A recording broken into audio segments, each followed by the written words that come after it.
Praise the Lord. Aroma ടിവിയുടെ മാന്യ പ്രേക്ഷകർക്ക് വേഗം വരുന്ന കർത്താവായ യേശു ക്രിസ്തുവിന്റെ നാമത്തിൽ വന്ദനത്തെയും സ്വാഗതത്തെയും അറിയിക്കുന്നു.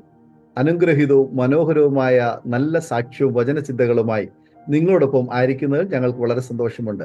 ഇന്ന് അരോമ ടിവിയുടെ പ്രേക്ഷകരോടൊപ്പം അനുഗ്രഹിക്കപ്പെട്ട ജീവിതത്തിലെ നല്ല ഓർമ്മകളും അനുഭവങ്ങളും പങ്കുവയ്ക്കുന്നതിന് ക്ഷണിക്കപ്പെട്ട അതിഥി എന്ന് പറയുന്നത് കർത്താവിന്റെ ദാസൻ ലൂക്ക് ഫിലിപ്പ് അവറുകളാണ്. തികഞ്ഞ സ്നേഹത്തോടും ആദരവോടും കൂടി അരോമ ടിവിയുടെ പ്രേക്ഷകരോടൊപ്പം സമയം ചെലവഴിക്കുന്നതിന് ഞങ്ങൾ സ്വാഗതം ചെയ്തോളൂ. പ്രൈസ് ലോർഡ് കർത്താവിന്റെ ദാസനെ.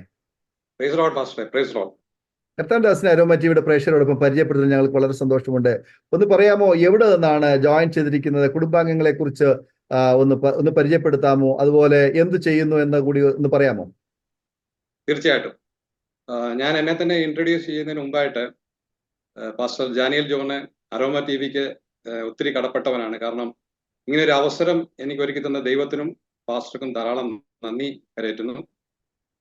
പാസ്റ്റർ ഇൻട്രൊഡ്യൂസ് ചെയ്ത പോലെ തന്നെ എൻ്റെ പേര് ലൂക്ക് ഫിലിപ്പ് എന്നാണ്. ഞാൻ ഇപ്പോൾ സൗദി അറേബ്യയിലെ ദമാം എന്ന സ്ഥലത്ത് നിന്നാണ് ഈ പ്ലാറ്റ്ഫോമിൽ ജോയിൻ ചെയ്തിരിക്കുന്നത്.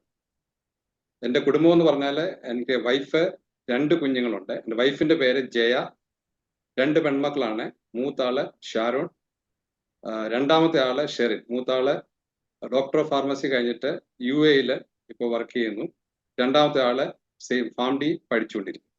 ഓക്കെ, കർത്താവിനെ ഞങ്ങൾക്ക് വളരെ സന്തോഷമുണ്ട്. കർത്താവ് അനുഗ്രഹിക്കട്ടെ. തുടർന്ന് അരോമ ടിവിയിലെ പ്രേക്ഷകരോടൊപ്പം മാതാപിതാക്കന്മാരെ കുറിച്ച്, സഹോദരങ്ങളെ കുറിച്ച്, ബാല്യകാലം, വിദ്യാഭ്യാസം, തുടർന്ന് ഇങ്ങോട്ട് പങ്കുവയ്ക്കാൻ ആഗ്രഹിക്കുന്ന കാര്യങ്ങളൊക്കെ തുടർമാനമായിട്ട് കർത്താവിന്റെ ദാസൻ സംസാരിക്കാം. Praise Lord. കൃത്യമായിട്ട് ഞാൻ പറഞ്ഞതുപോലെ തന്നെ വളരെ സന്തോഷമുള്ളവനാണ്. സങ്കീർത്തനത്തിൽ ഒരു വാക്യം പറയുന്നുണ്ട്, 57 സങ്കീർത്തത്തില്, യഹോവയെ നിന്റെ ദയാകാശത്തോളം നിന്റെ വിശ്വസ്ത മേഘങ്ങളോളം എത്തുന്നു. ആ ഒരു വിശ്വസ്തയുടെ തണലിലാണ് ഞാൻ ഇന്നിവിടെ ആയിരിക്കുന്നത്. ദൈവം എനിക്കിന്ന് ഈ സാക്ഷ്യം പറയുവാൻ തക്കോണം ഒരവസരം ഒരുക്കിയത് ആ കർത്താവിന്റെ വലിയ വിശ്വസ്തയാണെന്ന് ഞാൻ മനസ്സിലാക്കുന്നു. എൻ്റെ ബാല്യകാല പശ്ചാത്തലം എന്ന് പറഞ്ഞാൽ, ഞങ്ങള് മർത്തോമ കുടുംബത്തില് ജനിച്ച് വളർത്തപ്പെട്ടവരാണ്. ഞങ്ങൾ 3 ആൺമക്കളാണ്. എൻ്റെ ജ്യേഷ്ഠൻ ബിജു, ഞാന്, എൻ്റെ അനുജൻ സുനിൽ. എൻ്റെ മാതാപിതാക്കള്, പിതാവിന്റെ പേര് PJ ഫിലിപ്പ് എന്നാണ്, മാതാവിന്റെ പേര് ഏലിയാമ്മ ഫിലിപ്പ് എന്നാണ്. എൻ്റെ പിതാവ് എയർഫോഴ്സിൽ ജോലി ചെയ്തുകൊണ്ടിരുന്നു. അതിനുശേഷം ചില സമയങ്ങള് കുവൈറ്റിലും സൗദി അറേബ്യയിലും വർക്ക് ചെയ്യാനായിട്ട് ഇടയായിത്തീർന്നു. എൻ്റെ മാതാവ് ഒരു ടീച്ചറായിരുന്നു. എൻ്റെ ബാല്യകാലത്തില് ഓർമ്മകള് തിരിച്ചു പോവുകയാണെങ്കിൽ, മർത്തോമ സഭയില് ഞങ്ങൾ ആത്മീയമായിട്ട് വളരെ ചിട്ടപ്പെട്ട ഒരു ഫാമിലിയായിട്ടാണ് ഞങ്ങൾ വളർന്നു വന്നത്. പ്രാർത്ഥനയ്ക്കും കുടുംബ പ്രാർത്ഥനയ്ക്കും ഒക്കെ വളരെ സമയം ആ കാലഘട്ടങ്ങളിലും ചെലവഴിച്ചിരുന്നു. എന്നാൽ ദൈവത്തെ വേണ്ട രീതിയിൽ അറിയുവാനുള്ള, എന്നുവെച്ചാൽ വീണ്ടും ജനനം, സ്നാനം, അങ്ങനെയുള്ള കാര്യങ്ങൾ അറിയുവാനുള്ള അവസരം പിന്നീടാണ് എനിക്ക് ലഭിച്ചത്. ഞാൻ തിരിഞ്ഞു നോക്കുമ്പോൾ ഞാൻ എൻ്റെ ചെറുപ്പത്തില് നിന്ന് വളർന്നത് എൻ്റെ വല്യപ്പച്ചൻ്റെയും വല്യമ്മച്ചിയുടെയും കൂടാണ്. അതായത് എൻ്റെ അമ്മയുടെ അപ്പൻ്റെയും അമ്മയുടെയും കൂടാണ് നിന്ന് വളർന്നത്. ആ സമയത്ത് എന്നെ ചിന്തിപ്പിച്ച ഒരു കാര്യം, ഞാൻ ഒരിക്കലും മറക്കാത്ത ഒരു കാര്യമുണ്ട്. ഞാൻ 1ാം ക്ലാസ്സിൽ പഠിക്കുന്ന സമയത്ത്, അന്ന് നമ്മുടെ ഈ ചെറിയ സ്കൂളുകളിലാണല്ലോ പോകുന്നത്, അന്ന് സഞ്ചിയൊക്കെ തൂക്കി ഇങ്ങനെ സ്കൂളിലേക്ക് കടന്നു പോകും. അപ്പോൾ എല്ലാ ദിവസവും എൻ്റെ വല്യപ്പച്ചൻ എന്നെ പ്രാർത്ഥിച്ച് സ്കൂളിലേക്ക് പറഞ്ഞയക്കും. അപ്പോൾ ഞങ്ങൾ അവിടുന്ന് സ്കൂളിലേക്ക് കടന്നു പോകാനായിട്ട് ഒരു ഇടത്തോടെ, ചെറിയൊരു ഇടത്തോടെ, ഒരു റബ്ബറിന്റെ തോട്ടമൊക്കെ ഉണ്ട്, അതിൻ്റെ ഇടയ്ക്ക് കൂടെ വേണം ഇങ്ങനെ കടന്നു പോകാനായിട്ട്. അങ്ങനെ ഒരു ദിവസം ഞാൻ തനിയാണ് പോകുന്നത്. ആൾക്കാരൊന്നുമില്ല, വേറെ അധികം കുട്ടികളൊന്നും ആ വഴി വരുന്നില്ല. അങ്ങനെ ഒരു ദിവസം ഞാൻ ആ ഇടത്തോടെ ഇങ്ങനെ കടന്നു പോകുമ്പോൾ പെട്ടെന്ന് എൻ്റെ വലത്തുവശത്ത് ഒരു പാമ്പ് ഇങ്ങനെ ഇഴഞ്ഞു നീങ്ങുന്ന കണ്ടു. ഞാൻ ഭയങ്കരമായിട്ട് ഭയന്നുപോയി. ഭയന്നിട്ട് അതേ സ്പീഡിൽ ഞാൻ തിരിച്ച് എൻ്റെ വല്യപ്പച്ചൻ്റെ അടുത്തേക്ക് വന്നു. ഞാൻ പറഞ്ഞു, എനിക്ക് അതിലൂടെ പോകാൻ പേടിയാണ്, അതുകൊണ്ട് എന്നെ കൊണ്ടാക്കണമെന്ന് പറഞ്ഞു. വല്യപ്പച്ചൻ പറഞ്ഞു, ഓക്കെ മോനെ, ഞാൻ നിന്നെ കൊണ്ടുവിടാം. എൻ്റെ കൂടെ വന്ന് എന്നെ സ്കൂളിലേക്ക് കൊണ്ടുവിടാനായിട്ട് ഇടയായിരുന്നു. അപ്പൊ തിരിച്ചു വരുമ്പം ധാരാളം കുട്ടികളുണ്ട്, അവരുടെ കൂടെ ഞാൻ തിരിച്ച് വീട്ടിൽ വന്നു. പിറ്റേ ദിവസം ഞാൻ സ്കൂളിൽ പോകാൻ വേണ്ടി ഇറങ്ങിയിരുന്നപ്പോൾ ഞാൻ പറഞ്ഞു, എനിക്ക് തന്നെ പോകാൻ പേടിയാണ്, അപ്പച്ചൻ എന്നെ കൊണ്ടുവിടണമെന്ന്. അപ്പൊ വല്യപ്പച്ചൻ എന്നോട് പറഞ്ഞു, മോനെ ഞാൻ എത്ര ദിവസം നിന്നെ കൊണ്ടുവിടാൻ പറ്റും? എല്ലാ ദിവസവും അങ്ങനെ നിന്നെ കൊണ്ടുവിടാൻ പറ്റത്തില്ല.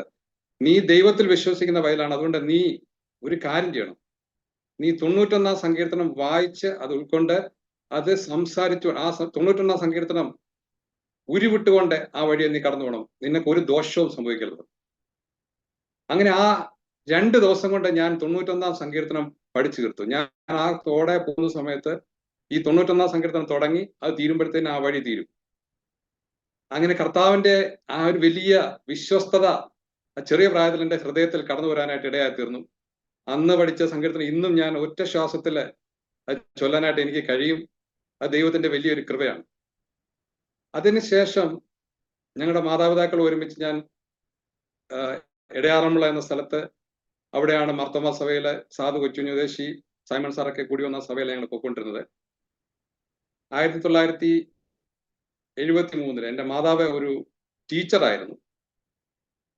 അപ്പൊ 1973 എന്റെ പിതാവ് സൗദി അറേബ്യയിൽ വർക്ക് ചെയ്യുന്ന സമയത്ത് ഞങ്ങള് കുടുംബത്തിൽ നിന്ന് വേറിട്ട് ഒരു പുതിയ ഭവനം വെച്ച് അവിടേക്ക് താമസം മാറുവാനായിട്ട് ഇടയായി. അങ്ങനെ അവിടെ താമസിച്ച് ചില ദിവസങ്ങളായുള്ളൂ. ക്രിസ്മസിന്റെ ഒരുക്കങ്ങൾക്കായിട്ട് എൻ്റെ മാതാവ് ചില സാധനങ്ങൾ വാങ്ങിക്കാൻ പോയപ്പോൾ ഞങ്ങൾ പറഞ്ഞു ഞങ്ങൾക്ക് കുറച്ച് പടക്കങ്ങൾ വാങ്ങിച്ചുകൊണ്ട് വരണം. ഇതൊക്കെ പറഞ്ഞിട്ട് ഞങ്ങളുടെ മാതാവ് ബസ് സ്റ്റോപ്പിലേക്ക് പോയി. ഞങ്ങള് എൻ്റെ ജ്യേഷ്ഠനും അനിയനും ഞങ്ങളെല്ലാം ഒരുമിച്ച് അവിടെ ഭവനത്തിൽ സമയം ചെലവഴിച്ചുകൊണ്ടിരുന്നു. അല്പസമയങ്ങൾക്ക് ശേഷം വലിയ ഒരു കരച്ചിലും ബഹളവും കേട്ടു. ഞങ്ങളുടെ അവിടുന്ന് ബസ് സ്റ്റോപ്പിലേക്ക് വളരെ ദൂരമില്ല, അടുത്താണ്.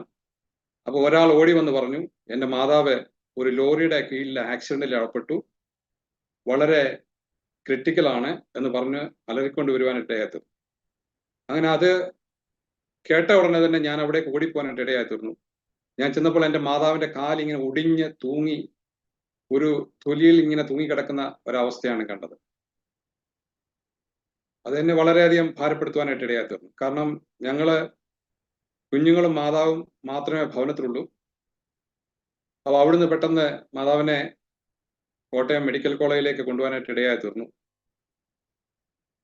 അവിടെ ചെന്ന് കഴിഞ്ഞപ്പോൾ ഡോക്ടർ പറഞ്ഞൊരു സർജറി വേണം. ആ സർജറി ചെയ്യുന്നതിന് മുമ്പേ ഡോക്ടർ പറഞ്ഞു 24 മണിക്കൂറിനകമേ ജീവിക്കുമോ മരിക്കുമോ എന്ന് പറയാൻ പറ്റത്തുള്ളൂ എന്ന് പറഞ്ഞു.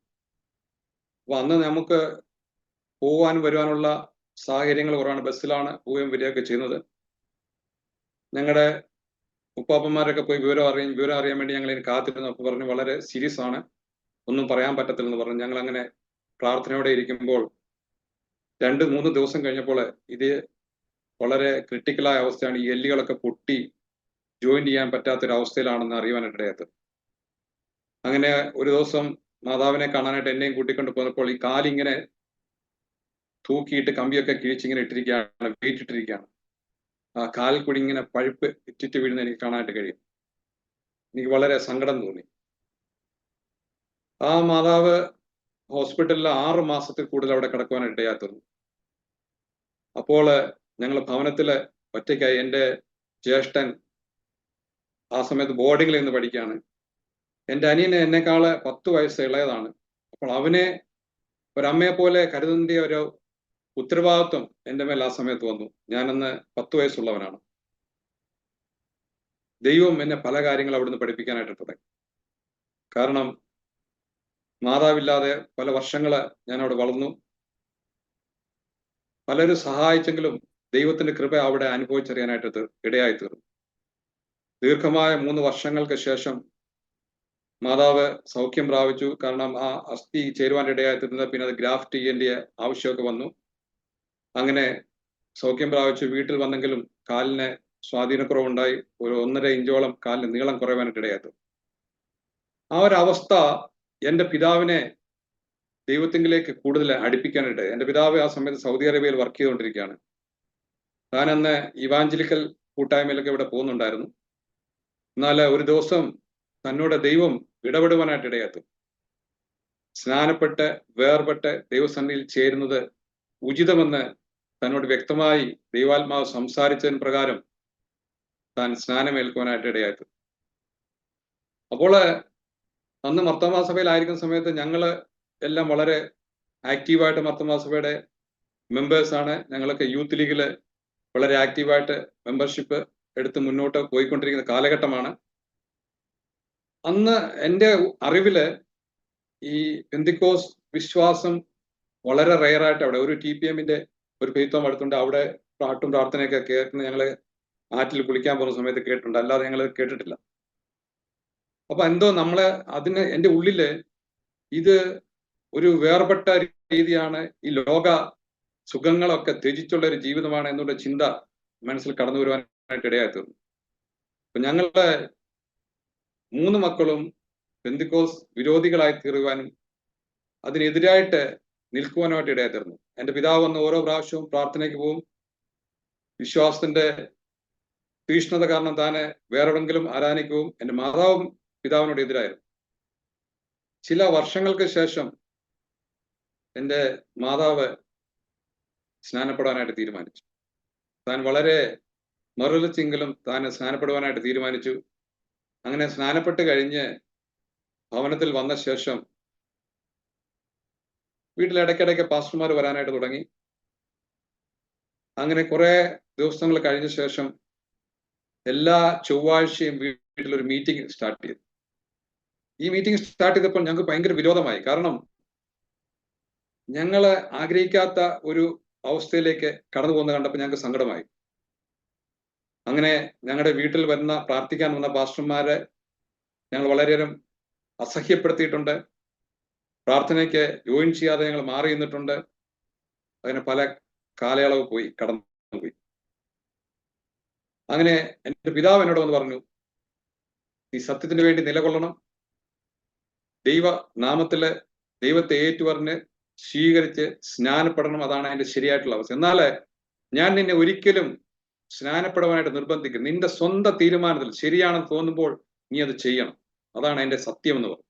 ഞങ്ങൾ പറഞ്ഞു എന്ത് ബുദ്ധിമുട്ട് വന്നാലും ഞങ്ങൾ 3 പേരും ഈ ഒരു കാര്യത്തിൽ ഒരു ഒത്തുതീർപ്പിനും തയ്യാറല്ല എന്ന് പറഞ്ഞു. അങ്ങനെ വർഷങ്ങളെ ധാരാളം മുന്നോട്ട് കടന്നുപോയി. ജീവിതത്തിലെ സമയങ്ങളെ നഷ്ടപ്പെട്ടുകൊണ്ടിരുന്നു. ആത്മീയമായിട്ട് ചിന്തിക്കുമ്പോൾ ഞങ്ങളൊക്കെ പ്രാർത്ഥനയ്ക്ക് പോകുന്നുണ്ട്, കാര്യങ്ങൾ ചെയ്യുന്നുണ്ട്. എന്നാൽ ഈ ആത്മീയ സത്യത്തെ മനസ്സിലാക്കാനുള്ള സമയത്തെ ത്യജിച്ചു കളയേണ്ട ഒരു അവസ്ഥ എൻ്റെ ജീവിതത്തിൽ ഉണ്ടായി. എൻ്റെ കോളേജ് വിദ്യാഭ്യാസം കഴിഞ്ഞു. ഞാൻ ഡിഗ്രിയൊക്കെ പാസ്സായിരിക്കുമ്പോൾ ഒരു ദിവസം എൻ്റെ പിതാവ് അവധി കഴിഞ്ഞ് നാട്ടിൽ തിരിച്ചു പോകാനായിട്ട് തുടങ്ങുന്ന സമയത്ത് എന്നോട് പറഞ്ഞു, നീ പോയിട്ട് 3 ടിക്കറ്റ് ബുക്ക് ചെയ്യണം ബോംബെക്ക്.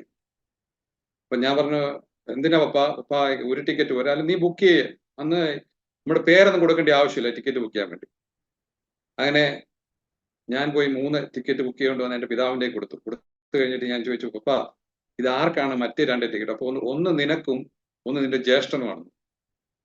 അപ്പൊ ഞങ്ങൾക്ക് വലിയ ഷോക്കായി പോയി. കാരണം നാട്ടിലിങ്ങനെ ഞങ്ങൾ നിൽക്കുന്ന സമയത്ത് പെട്ടെന്നൊരു മാറ്റം വരുന്നത് ഞങ്ങൾക്ക് വലിയ ഷോക്ക്. അങ്ങനെ 3-ാമത്തെ ദിവസം ഞങ്ങളെ കൂട്ടി എൻ്റെ പിതാവ് ബോംബെയിലേക്ക് വന്നു. അവിടെ വന്നിട്ട് ഒരു പെന്തിക്കോസ് ഭവനത്തിൽ ഞങ്ങളെ പരിചയപ്പെടുത്തി. എന്നിട്ട് ഞങ്ങൾക്ക് താമസിക്കാൻ വേണ്ടി ഒരു ഏർപ്പാട് ആക്കി തന്നു. പറഞ്ഞു, നിങ്ങൾ എവിടെയെങ്കിലും ജോലിക്കായിട്ട് ശ്രമിക്കണം, ആരാധനയ്ക്ക് കടന്നു പോകണമെന്ന് പറഞ്ഞു. അങ്ങനെയാണ് ഞാൻ ആദ്യമായിട്ട് പെന്തിക്കോസ് ആരാധനയ്ക്ക് കടന്നു പോകാനായിട്ട് ഇടയായി. ഒരു ചർച്ചിൽ കടന്നു പോകാനായിട്ട്. അങ്ങനെ കടന്നു പോകുന്നുണ്ടെങ്കിലും ഈ വിശ്വാസത്തെ ഏറ്റെടുക്കുവാൻ തക്കണം തയ്യാറാകാത്ത ഒരു അവസ്ഥയിൽ ഇങ്ങനെ പോകുന്നു. സാക്ഷ്യമൊന്നും പറയത്തില്ല, ഇങ്ങനെ പോയി ചർച്ചിൽ അറ്റൻഡ് ചെയ്യും, മീറ്റിംഗ് കഴിഞ്ഞിട്ട് തിരിച്ചു വരും.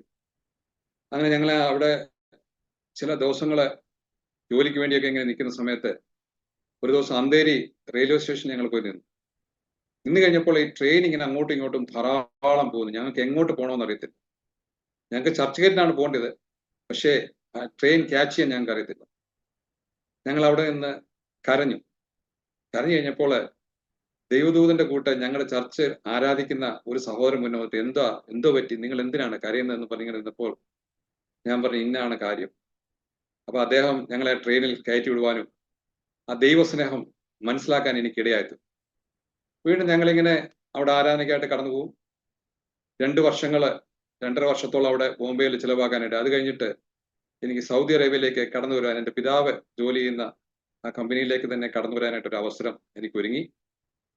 അങ്ങനെ 1990 ഞാൻ സൗദി അറേബ്യയിൽ കടന്നു വന്നു. അന്ന് ഗൾഫ് വാർ നടക്കുന്ന സമയമാണ്. ഇവിടെ കടന്നു വന്നപ്പോൾ എന്നെ ഏറ്റവും അലട്ടിയ ഒരു പ്രശ്നം എന്ന് വെച്ച് കഴിഞ്ഞാൽ എൻ്റെ പിതാവ് എല്ലാ ആഴ്ചയിലും ഇവിടെ വെള്ളിയാഴ്ച ദിവസമാണ് ആരാധന നടക്കുന്നത്. ഇവിടെ വെള്ളിയാണല്ലോ വീക്കെൻഡ്, അതുകൊണ്ട് വെള്ളിയാഴ്ച ദിവസമാണ് ആരാധന നടക്കുന്നത്. എല്ലാ വെള്ളിയാഴ്ചയും എൻ്റെ പിതാവ് ഒരു സഹോദരനെ വിടും എൻ്റെ അടുത്ത്. എന്നോട് പറഞ്ഞു, നീ അവനെ കൂട്ടിക്കൊണ്ട് വരണം ആരാധനയ്ക്ക്. ഞാൻ എല്ലാ വെള്ളിയാഴ്ചയും എൻ്റെ പിതാവ് എൻ്റെ അടുത്ത അയച്ച സഹോദരനെ മടക്കി അയച്ചു. ഞാൻ പറഞ്ഞു, ഞാൻ വരത്തില്ല. അങ്ങനെ ഞാൻ മറുതലിച്ചു നിന്നു. എന്നാൽ ഞാൻ എൻ്റെ റൂമിൽ മുട്ടുകൂത്തി പ്രാർത്ഥിക്കുകയും ബൈബിൾ വായിക്കുകയും സ്ഥിരമായിട്ട് ഞാൻ ചെയ്യുമായിരുന്നു. അങ്ങനെ ഏകദേശം 1.5 വർഷം കടന്നുപോയി.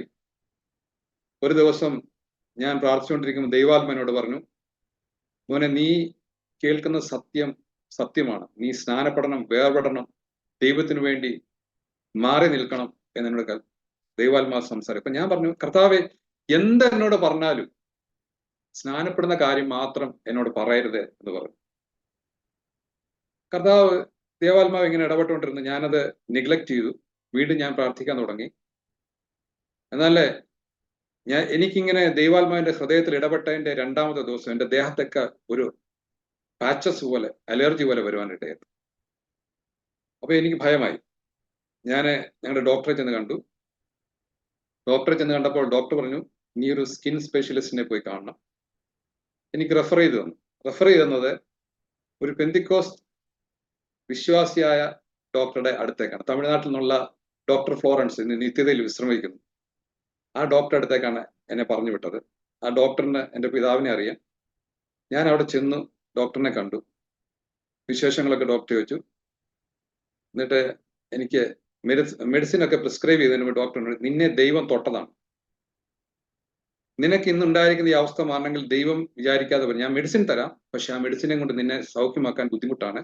അതുകൊണ്ട് ദൈവത്തിന്റെ സന്നിധിയിൽ നീ പിടിക്കപ്പെട്ടവനാണ്. അതുകൊണ്ട് ദൈവത്തിന്റെ സന്നിധി തീരുമാനം എടുക്കണം. അങ്ങനെ ഈ ഡോക്ടർ എനിക്കൊരു ഇഞ്ചക്ഷൻ തന്നു, കുറച്ച് മെഡിസിനൊക്കെ തന്നു. ഞാൻ എൻ്റെ റൂമിലേക്ക് മടങ്ങിപ്പോകാനായിട്ട് ഇടയാത്തു. മടങ്ങിപ്പോയി കഴിഞ്ഞ് ഞാൻ ഈ മെഡിസിനൊക്കെ ഉപയോഗിക്കാൻ തുടങ്ങി. ഉപയോഗിച്ച് കഴിഞ്ഞിട്ട് വീണ്ടും ദൈവസ്ഥാനിൽ പ്രാർത്ഥിച്ചു. അങ്ങനെ എനിക്ക് കുറ്റബോധം എൻ്റെ ജീവിതത്തിൽ ദൈവം തരുവാനിടയാത്തു. അങ്ങനെ ഞാൻ ദൈവസന്നിധിയിൽ ഒരു തീരുമാനമെടുത്തു. പ്രാർത്ഥിച്ചു, കർത്താവെ, ഞാൻ സ്നാനപ്പെടാൻ നിന്റെ സന്നിധിയിൽ സമർപ്പിക്കുന്നു. ദൈവത്തിന്റെ സന്നിധിയിൽ അങ്ങനെ തീരുമാനം എടുക്കുവാൻ, സ്നാനപ്പെടാൻ വേണ്ടി തീരുമാനമെടുത്ത് ഞാൻ എൻ്റെ പിതാവിന്റെ അടുത്തേക്ക് ചെന്ന് പറഞ്ഞു, പപ്പ, ഞാൻ സ്നാനപ്പെടാൻ തീരുമാനിച്ചു. അപ്പൊ എൻ്റെ പിതാവിന് ഭയങ്കര സർപ്രൈസ് ആയി.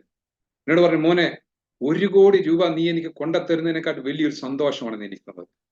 ഞാൻ ദൈവത്തെ സ്തുതിക്കുന്നു. ഇത് കേട്ടുകൊണ്ട് എൻ്റെ ജ്യേഷ്ഠ സഹോദരൻ അടുത്തുണ്ടായിരുന്നു. എൻ്റെ ജ്യേഷ്ഠ സഹോദരൻ പറഞ്ഞു, ഞാനും സ്നാനപ്പെടാൻ പോവാം. അങ്ങനെ ഞങ്ങളെ 2 പേരും സ്നാനപ്പെടാനായിട്ട് തീരുമാനിച്ചു. ഞാൻ സ്നാനപ്പെടാൻ തീരുമാനമെടുത്തതിന്റെ 3ാമത്തെ ദിവസം എൻ്റെ ദേഹത്ത് വന്ന ഈ പാച്ചസ്, അലർജി, അതുപോലെ ചില പാടുകൾ എൻ്റെ ദേഹത്ത് വന്നു. അതെല്ലാം അതുപോലെ മാറിപ്പോവാനുണ്ട്. ഞാൻ വീണ്ടും തിരിച്ച് ഡോക്ടറെ അടുത്ത് വന്നു. ഡോക്ടറിനോട് പറഞ്ഞു, ദൈവം നിന്നെ വിടുവിച്ചതാണ്, മറ്റാരുമല്ല, ദൈവം നിന്നെ വിടുവിച്ചതാണ്. അങ്ങനെ 1992 ഞാൻ ദൈവത്തെ സ്വീകരിക്കാനായിട്ട് ഏറ്റിരുന്നു. ഞാൻ ഈ സൗദി അറേബ്യയിൽ വെച്ച് തന്നെ, ഈ സ്വാതന്ത്ര്യമില്ലാത്ത ദേശത്ത് തന്നെ സ്നാനപ്പെടുവാനായിട്ട് ദൈവം എനിക്കിടയാക്കി തന്നു. അങ്ങനെ ഞാൻ സ്നാനപ്പെട്ട് കഴിഞ്ഞപ്പോൾ, അങ്ങനെ ഏകദേശം 2 വർഷത്തോളം ആകുന്നു ആ കമ്പനി ജോലി ചെയ്യുന്നത്. സ്നാനപ്പെട്ട് കഴിഞ്ഞപ്പോൾ ദൈവാത്മാവ് എന്നോട് പറഞ്ഞു, നീ ജോലി ഉപേക്ഷിച്ച് നീ പോയി കൊള്ളാൻ പറഞ്ഞു. വേറൊന്നും ദൈവനോട് പറഞ്ഞു, നീ ഇത് റിസൈൻ ചെയ്യാൻ പറഞ്ഞു. അപ്പൊ ഞാൻ എൻ്റെ പിതാവിനോട് പറഞ്ഞു, പപ്പ, ദൈവാത്മാവിനോട് സംസാരിക്കുന്നു, ഈ ജോലി റിസൈൻ ചെയ്ത് നീ പോകാൻ വേണ്ടി എന്നോട് പറയുന്നു. അപ്പൊ എന്നോട് ചോദിച്ചു, നിനക്ക് എന്തോ പ്ലാന്? നിനക്ക് എന്തെങ്കിലും പ്ലാൻ ഉണ്ടോ? ഇല്ലെങ്കിൽ നീ ഇത് ഉപേക്ഷിച്ചു കഴിഞ്ഞാൽ നീ എന്താണ് അടുത്ത് ചെയ്യാൻ പോകുന്നത്? ഞാൻ പറഞ്ഞു, എനിക്ക് അതൊന്നും അറിയത്തില്ല. ദൈവാത്മാവിനോട് പറഞ്ഞു, ഈ ജോലി നീ ഉപേക്ഷിക്കാൻ പറഞ്ഞു. അപ്പം പപ്പ പറഞ്ഞു, നീ പിന്നെ പശ്ചാത്തപിക്കരുത്. ദൈവാത്മാവ് നിന്നോട് പറഞ്ഞെങ്കിൽ നീ ചെയ്തോ, പക്ഷെ പിന്നെ നീ ഒരു കംപ്ലൈന്റ് പറഞ്ഞോ. ഞാൻ പറഞ്ഞു, ഇല്ലെന്ന് പറഞ്ഞു. എനിക്ക് ഒരു പ്ലാനും എൻ്റെ മുന്നിൽ അന്നില്ല, ഒരു വഴികളും എൻ്റെ മുന്നിൽ തുറന്നിട്ടില്ല. ഞാനങ്ങനെ റെസിഗ്നേഷൻ കൊടുത്തു കഴിഞ്ഞ് 2 മാസത്തിനകം നാട്ടിലേക്ക് തിരിച്ചു വരണം. അങ്ങനെ ഇരുന്ന അവസരത്തിൽ ദൈവം എനിക്ക് ഈ സൗദി അറേബ്യയിൽ തന്നെ വേറൊരു വഴി തുറക്കുവാനായിട്ട് ഇടയായി. ഞാനവിടെ ഇന്റർവ്യൂവിന് പോകാൻ നേരത്തെ എൻ്റെ പിതാവിനോട് പറഞ്ഞു, ഞാൻ അവിടെ പോകത്തില്ല, കാരണം അവിടെ ഹൈ റെക്കമെൻഡേഷൻ ഉള്ളവർക്ക് പോലും കിട്ടുന്നില്ല. അതുകൊണ്ട് ഞാൻ പപ്പാനോട് പറഞ്ഞു, നീ പോ, ദൈവം നിന്നെ വിടുന്നിടത്ത് നീ പോവുക, ബാക്കി ദൈവത്തിന്റെ കാര്യം.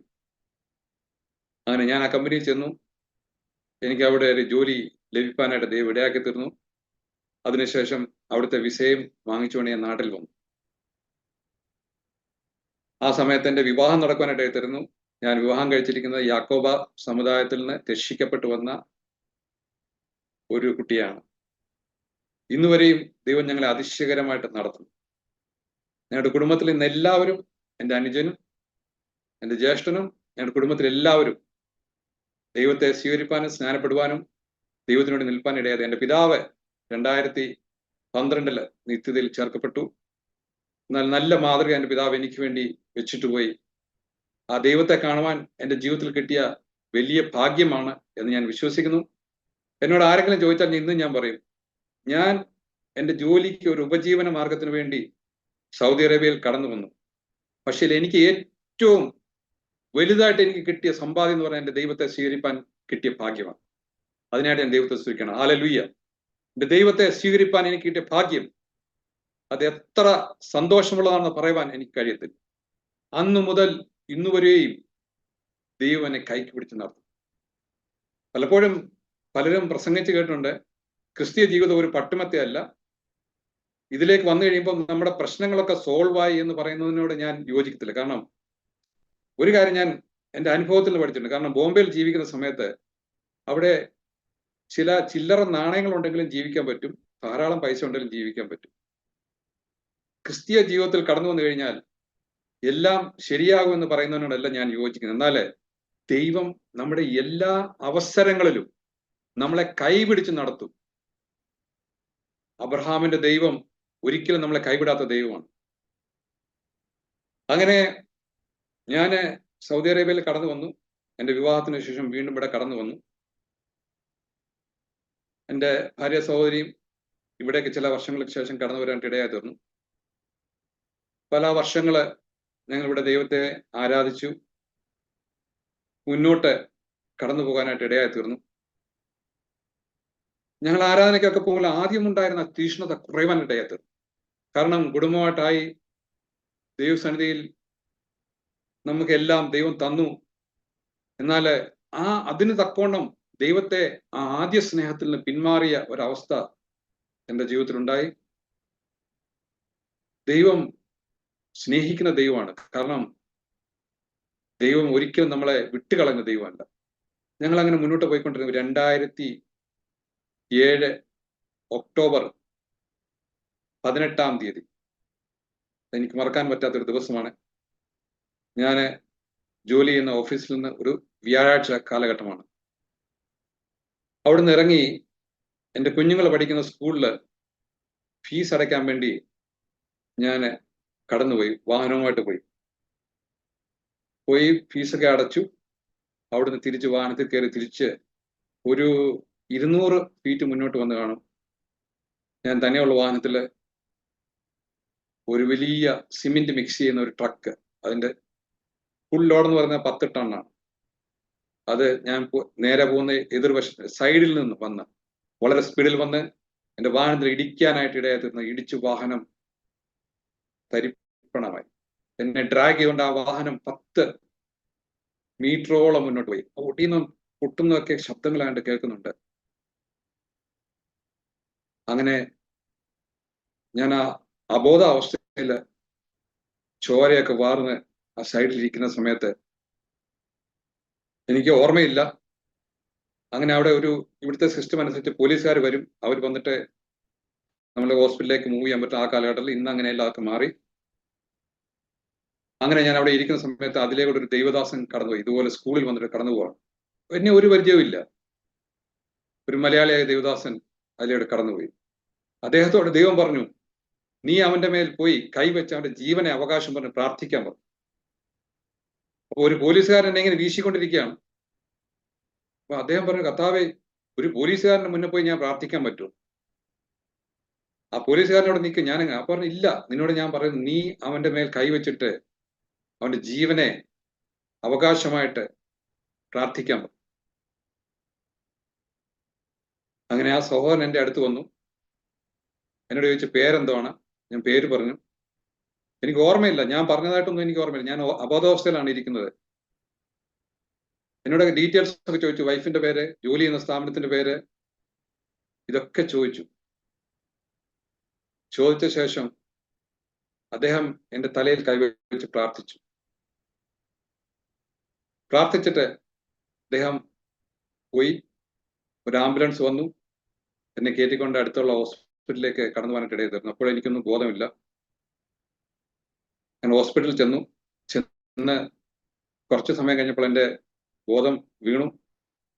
ഞാൻ നോക്കുമ്പം എൻ്റെ വൈഫ് നിൽപ്പുണ്ട് എൻ്റെ അടുത്ത്, എൻ്റെ ഓഫീസിലെ എൻ്റെ മാനേജർ നിൽപ്പുണ്ട്, എൻ്റെ അറിയാവുന്ന സഹോദരങ്ങൾ, ചർച്ചിലെ സഹോദരങ്ങളൊക്കെ നിൽപ്പുണ്ട്.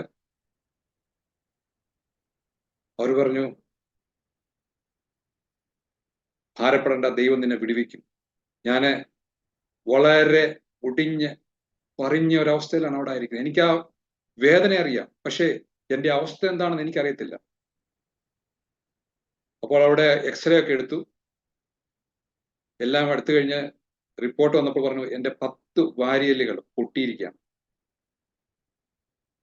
ഈ അടുത്ത് വലത് സൈഡിലെ വാരിയല് പൊട്ടിയിട്ട് അകത്തോട്ട് ലങ്സിൽ ചെന്നിട്ട് കൊണ്ടിട്ട് ലങ്സ് ചോപ്പിംഗ് ഉണ്ട്. ലങ്സിനകത്ത് ബ്ലീഡിങ് വന്നുകൊണ്ടിരിക്കുകയാണ്. ഈ വലത്തെ തോളല് പൊട്ടിപ്പോയി. ഇടത്തെ കൈ കംപ്ലീറ്റ് ആയിട്ട് പൊടിഞ്ഞുപോയി. കാല് മുട്ടിന് പൊട്ടലുണ്ട്.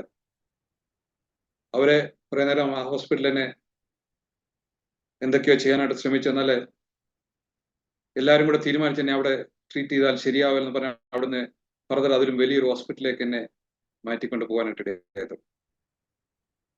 അങ്ങനെ ആ ഹോസ്പിറ്റലിൽ ചെന്നപ്പോൾ അവിടെ ഉണ്ടായിരുന്ന ഡ്യൂട്ടി ഡോക്ടറിനെ കാണുവാനായിട്ടും എന്നെ വീണ്ടും ICUലേക്ക് മാറ്റി. എന്നിട്ട് എൻ്റെ പ്രിയപ്പെട്ടവരോട് പറഞ്ഞു, 48 മണിക്കൂറിനകമേ എന്തെങ്കിലും പറയാൻ പറ്റത്തുള്ളൂ. കാരണം ഇന്റേണൽ ബ്ലീഡിംഗ് ഉണ്ട്, കൈ മുഴുവൻ പൊടിഞ്ഞിരിക്കുകയാണ്, ലങ്സ് ചോപ്പിംഗ് ഉണ്ട്, അതുകൊണ്ട് ഒന്നും പറയാൻ പറ്റില്ല. അങ്ങനെ 48 മണിക്കൂറുകൾ ഞാൻ ആ ICUവിനകത്ത് കിടക്കുവാനായിട്ട് എടുത്തെടുക്കാം. അതിവേദനയാണ്, ഭയങ്കര വേദനയാണ്. ഞാൻ അവിടെ കിടക്കുമ്പോൾ എനിക്ക് കാണാം വലിയൊരു ജനസമൂഹം വെളിയിൽ വന്നിങ്ങനെ തിക്കി തിരക്കി എന്നെ കാണുകയും എനിക്കൊരു പ്രാർത്ഥിക്കാനായിട്ട് അവിടെ നിൽക്കുന്നതായിട്ട് കാണും. വളരെ ആൾക്കാർ വരുന്നതായിട്ട് കാണും. ദൈവത്തിന്റെ സ്നേഹം എന്താണെന്ന് അവിടെ കാണുവാനിടയത്. ഈ ആൾക്കാരുടെ ബഹളം കാരണം ധാരാളം ആൾക്കാർ അവിടെ ഭയങ്കര ബുദ്ധിമുട്ടായി. ഹോസ്പിറ്റലല്ലേ, അവിടെ ആൾക്കാർ ഇങ്ങനെ വരികയും പോവുകയും ചെയ്യുന്ന ബുദ്ധിമുട്ടാണല്ലോ. അങ്ങനെ ആൾക്കാർ ധാരാളം വരികയും പോവുകയും കണ്ടപ്പോൾ എൻ്റെ മാനേജർ കണ്ടിട്ട് പറഞ്ഞു, ഇങ്ങനെ ഒരു ജാതി ഉണ്ടോ നിങ്ങൾക്ക് പ്രാർത്ഥിക്കാൻ? അദ്ദേഹം പറഞ്ഞ കാര്യം, കാരണം അത്ര അസ്വസ്ഥമായ ആൾക്കാർ വരികയും പോവുകയും ചെയ്തു. അദ്ദേഹം പറഞ്ഞു, ഒരു കാര്യം ചെയ്യും, നിങ്ങൾക്ക് പ്രാർത്ഥിക്കാൻ വേണ്ടി ഞാൻ ഒരു റൂം എടുത്തു തരാം. അങ്ങനെ ഒരു റൂം എടുത്തു കൊടുത്തു. അവിടെ ഇരുന്ന് ആൾക്കാർ പ്രാർത്ഥിക്കാൻ തുടങ്ങി. അങ്ങനെ 2 ദിവസം കഴിഞ്ഞു. 3-ാമത്തെ ദിവസം എന്നെ ICUവിൽ നിന്ന് നോർമൽ വാർഡിലേക്ക് മാറ്റി. ഞാൻ നോർമൽ വാർഡിൽ വരുമ്പോഴും എൻ്റെ കൈകളെല്ലാം ഒടിഞ്ഞു കിടക്കുന്നു, വാരിയലിൽ പൊട്ടി അതിവേദന. ഈ കൈ എനിക്ക് പൊക്കാൻ പറ്റത്തില്ല, എനിക്കൊന്നും ചെയ്യാൻ പറ്റത്തില്ല. എൻ്റെ കാല് വേദന, എൻ്റെ 2 സൈഡും കിഴിച്ചിട്ട് 2 ട്യൂബ് ഇട്ടിരിക്കുകയാണ്. അതിന് ബ്ലഡ് അകത്തുനിന്ന് പമ്പ് ചെയ്ത് കളഞ്ഞുകൊണ്ടിരിക്കുകയാണ്. ഓക്സിജൻ മാക്സിമം തുറന്നു വിട്ടിരിക്കുകയാണ്. എനിക്ക് ശ്വസിക്കാൻ ബുദ്ധിമുട്ടാണ്. ലങ്സിന്റെ ചോപ്പിംഗ് കാരണം അകത്തേക്ക് ശ്വാസം എടുക്കാൻ ബുദ്ധിമുട്ടാണ്. അങ്ങനെ 2-3 ദിവസങ്ങൾ കഴിഞ്ഞു. ഡോക്ടർമാര് എന്താണ് ഒരു തീരുമാനം എടുക്കേണ്ടത്, എന്ത് ചെയ്യണം, ഫർദർ എന്താണ് എടുക്കേണ്ടത് എന്നുള്ള തീരുമാനം എടുക്കാനായിട്ട് അവർക്ക് അല്പ സാവകാശം വേണമായിരുന്നു. അതിന് അവർ 2-3 ദിവസം കഴിഞ്ഞിട്ട് എന്തെങ്കിലും ചെയ്യാൻ പറ്റുമെന്ന് പറഞ്ഞു. അവർ ഡിസ്കഷൻസ് ഒക്കെ ചെയ്യുകയാണ്. അങ്ങനെ ഇരിക്കുമ്പോൾ തന്നെ എൻ്റെ ചർച്ചിലെ സഹോദരങ്ങൾ എല്ലാ ദിവസവും വരികയും എനിക്ക് വേണ്ടി പ്രാർത്ഥിക്കുകയും കരം വെച്ച് പ്രാർത്ഥിക്കുകയൊക്കെ ചെയ്തുകൊണ്ട്, അന്ന് അടുത്ത വ്യാഴാഴ്ച എനിക്കൊരു ആക്സിഡന്റ് ഉണ്ടായ ഒരു വ്യാഴാഴ്ചയാണ്. അടുത്ത വ്യാഴാഴ്ച ഞങ്ങൾക്ക് ആരാധന നടക്കുന്ന വ്യാഴാഴ്ച ദിവസം വൈകിട്ടായിരുന്നു. അന്ന് വ്യാഴാഴ്ച ദിവസം ആരാധന വൈകിട്ട് നടന്ന ശേഷം ഞങ്ങളുടെ പാസ്റ്റർ എൻ്റെ കുഞ്ഞുങ്ങളെ കൊണ്ടുവന്നു. എൻ്റെ വൈഫ് ഹോസ്പിറ്റലിൽ തന്നെ നിൽക്കുകയായിരുന്നു. എൻ്റെ കുഞ്ഞുങ്ങളെയൊക്കെ കാണിച്ചിട്ട് അവർ രാത്രിയിൽ ഒരു 10:30 ആയപ്പോൾ അവിടുന്ന് അവരെ കൂട്ടിക്കൊണ്ട് മടങ്ങിപ്പോയി. രാത്രി ഒരു 11-11:30 ആയി കഴിഞ്ഞപ്പോഴത്തേന് എൻ്റെ വൈഫും മറ്റുള്ള സഹോദരങ്ങളൊക്കെ പ്രാർത്ഥിക്കാൻ വേണ്ടി മറ്റേ റൂമിലേക്ക് പോയി. അപ്പോൾ എനിക്കൊരു അനുഭവം ഉണ്ടായി, വലിയൊരു ശ്വാസം മുട്ടുന്ന ഒരു അനുഭവം ഉണ്ട്. എനിക്ക് ശ്വാസം എടുക്കാൻ പറ്റുന്നില്ല. അപ്പൊ എന്നെ വലിയൊരു കാഴ്ച ദൈവാത്മാവ് കാണിച്ചു. നീ ഒരു തുരങ്കത്തിന്റെ മുന്നിലേക്ക് കടന്നു, ഒരു മരണത്തിന്റെ താഴ്വരയിലേക്ക് നീ കടന്നു പോവുകയാണ്. ഇതിനകത്ത് പ്രവേശിച്ചു കഴിഞ്ഞാൽ നിനക്ക് തിരിച്ചു വരാൻ കഴിയത്തില്ല. ഞാനിപ്പോ എന്നെ വ്യക്തമായിട്ട് കാണിക്കാം. വിഷയം എനിക്ക് ഇന്നും ഓർമ്മയുണ്ട്. ഇതിനകത്ത് കടന്നാൽ നിനക്ക് തിരിച്ചു വരാൻ പറ്റത്തില്ല. ഞാൻ പറഞ്ഞു, കർത്താവേ, എനിക്ക് 2 പെൺകുഞ്ഞുങ്ങളെയാണ് നീ ദാനമായിട്ട് തന്നിട്ടുള്ളത്. ഞാൻ ഈ സമയത്ത് ഇവിടെ നീക്കപ്പെട്ട് കഴിഞ്ഞാൽ ഒരു സ്വസ്ഥതയും ഇല്ലാതെ ഞാൻ ഇവിടെ പോകേണ്ടി വരും. അതുകൊണ്ട് എനിക്കൊരു വിടുതൽ തരണമെന്ന് ഞാൻ പ്രാർത്ഥിച്ചു. ഉടനെ തന്നെ എൻ്റെ വൈഫ് വന്നു. വൈഫ് നേഴ്സായിരുന്നു. അതുകൊണ്ട് വന്നുകൊണ്ട് എൻ്റെ മുഖത്തൊക്കെ തൊട്ടു നോക്കി. ഞാൻ പറഞ്ഞു, എനിക്ക് ഒരു ഫീലിംഗും ഇല്ല. അപ്പോൾ അവൾക്ക് മനസ്സിലായി ഇത് സീരിയസ് ആണല്ലോ. ഞാൻ പറഞ്ഞു, എനിക്ക് ശ്വാസം എടുക്കാൻ പറ്റുന്നില്ല. എനിക്ക് മനസ്സിലായി ഞാൻ മരിക്കാൻ പോവാണ്. അങ്ങനെ എനിക്ക് ശ്വാസം ഫുൾ ഓക്സിജൻ തുറന്നു വിട്ടു. എന്നിട്ടൊന്നും എനിക്ക് ശ്വാസം കിട്ടുന്നില്ല. അങ്ങനെ വളരെ ബുദ്ധിമുട്ടിയ ഒരു അവസ്ഥയിലേക്ക് വന്നു. എല്ലാവരും കൂടി വീണ്ടും കൈകളെ കോർത്ത് പ്രാർത്ഥിച്ചു. 2 മണിക്കൂർ കഴിഞ്ഞപ്പോൾ ദൈവം എന്നെ അതിശയകരമായിട്ട് എനിക്ക് ഒരു വലിയ റിലീസ് കിട്ടുവാനായിട്ട് ദൈവം എനിക്ക് ശ്വാസം തിരിച്ചു തന്നു. എനിക്കൊരു വിടുതൽ കിട്ടുവാനായിട്ട് തരും. എന്നാൽ ആ ഹോസ്പിറ്റലിലെ 2 മാസക്കാലം ഹോസ്പിറ്റലിൽ ഞാൻ സ്പെൻഡ് ചെയ്യായിട്ട് വന്ന അതിൻ്റെ ഇടയ്ക്ക് ഈ എൻ്റെ ഇടത്തെ കൈക്ക് ഇതിനകത്ത് നിന്ന് 13 പീസസ് ഉണ്ട്. ഫിക്സേഷൻ ഒക്കെ വെച്ചിട്ട് ഇന്നും കൊണ്ട് എടുത്തിട്ടില്ല. കാരണം അത് 2 വർഷം കഴിയുമ്പം വേണമെങ്കിൽ എടുക്കാന്ന് പറഞ്ഞ് ഞാൻ എടുത്തില്ല. കാരണം എന്നെ ആ ഓപ്പറേഷന്റെ തീവ്രത കാരണം എനിക്ക് രണ്ടാമത് എടുക്കാൻ താല്പര്യമില്ലാത്തതുകൊണ്ട് ഞാൻ ഇന്നും അതങ്ങനെ ഇരിക്കുന്നത്. കുഴപ്പമില്ലാന്ന് ഡോക്ടേഴ്സ് പറയുന്നു. 13 ഫിക്സേഷൻ ഉണ്ട് ഇതിനകത്തില്ല കംപ്ലീറ്റ് ആയിട്ട്. തോളിലാണെങ്കിൽ 2 സ്ക്രൂ ഉണ്ട്, കാലിൽ 2 സ്ക്രൂ ഉണ്ട്. വാരിയലുകളൊക്കെ അതിവേദനയായിട്ട് ഇരിക്കുന്ന കാലഘട്ടം ഉണ്ടായിരുന്നു. ദൈവം അതിനൊക്കെ എനിക്ക് ആശ്വാസം തന്നു. ഈ കൈയുടെ ഓപ്പറേഷൻ ഡോക്ടേഴ്സ് ഫിക്സ് ചെയ്തു. എന്നെ ഓപ്പറേഷൻ തിയേറ്ററിൽ കൊണ്ടുപോയി 8 മണിക്കൂർ എൻ്റെ ഈ കരം ഓപ്പറേറ്റ് ചെയ്യാൻ വേണ്ടി അവർ ചിലവഴിച്ചു. അവർ പറഞ്ഞ ഹൈ റിസ്ക് ആണ്, ലങ്സ് പ്രോപ്പർലി വർക്ക് ചെയ്യുന്നില്ല. അതുകൊണ്ട് കൺസെന്റ് എടുത്ത ശേഷമാണ് അവർ ചെയ്തത്. 8 മണിക്കൂർ എന്നെ ഓപ്പറേഷൻ തിയേറ്ററിൽ കൊണ്ടുപോയി ഈ കയ്യിൽ അതിവേദനയായിട്ട് തിരിച്ചു കൊണ്ടുപോയി. ഞാൻ വേദന സഹിക്കാതെ കിടക്കുന്ന സമയത്ത് ദൈവത്തിന്റെ കൃപ, എൻ്റെ ദൈവദാസന്മാർ ധാരാളം അവിടെ കടന്നു വന്ന് എനിക്ക് വേണ്ടി പ്രാർത്ഥിക്കാനായിട്ട് ഇടയാക്കി. ദൈവകൃപ ആ ഹോസ്പിറ്റലിൽ ഞാൻ തിരിച്ചറിയാനായിട്ട്, കാരണം അത്രമാത്രം ദൈവം എന്നെ സ്നേഹിക്കുന്നെന്ന് എനിക്ക് മനസ്സിലാക്കാനായിട്ട് ഇടയാക്കി. ആ ഹോസ്പിറ്റലിൽ ശരിക്കും പറഞ്ഞ ഒരു മെയിൽ വാർഡാണ്. അവിടെ ഫീമെയിൽസിന് സ്റ്റേ ചെയ്യാൻ പറ്റില്ല. എൻ്റെ വൈഫ് അന്ന് ജോലി ചെയ്യുന്ന സമയമാണ്. വൈഫ് എൻ്റെ കൂടെ നിൽക്കാൻ. അപ്പൊ സിസ്റ്റേഴ്സ് പറഞ്ഞു, ഇവിടുത്തെ ഹെഡ് നേഴ്സ് പറഞ്ഞു, ഒരു പാകിസ്ഥാനി സഹോദരിയാണ്. അവർ പറഞ്ഞു, നിനക്ക് ഇവിടെ നിൽക്കാൻ പറ്റത്തില്ല, നിന്ന് കഴിഞ്ഞാൽ 10 മണിക്ക് മുമ്പ് ഇവിടെ മാറിയില്ലെങ്കിൽ നിൽക്കാൻ പറ്റത്തില്ല, അതുകൊണ്ട് ഇവിടുന്ന് പോകണം എന്ന് പറഞ്ഞു. അപ്പോൾ അവൾ പറഞ്ഞു, എനിക്ക് നിൽക്കാനായിട്ടൊരു സാഹചര്യം തരാൻ പറ്റുമോ എന്ന് ചോദിച്ചു. ദൈവം ആ സഹോദരിയിൽ കൂടെ പ്രവർത്തിച്ചു.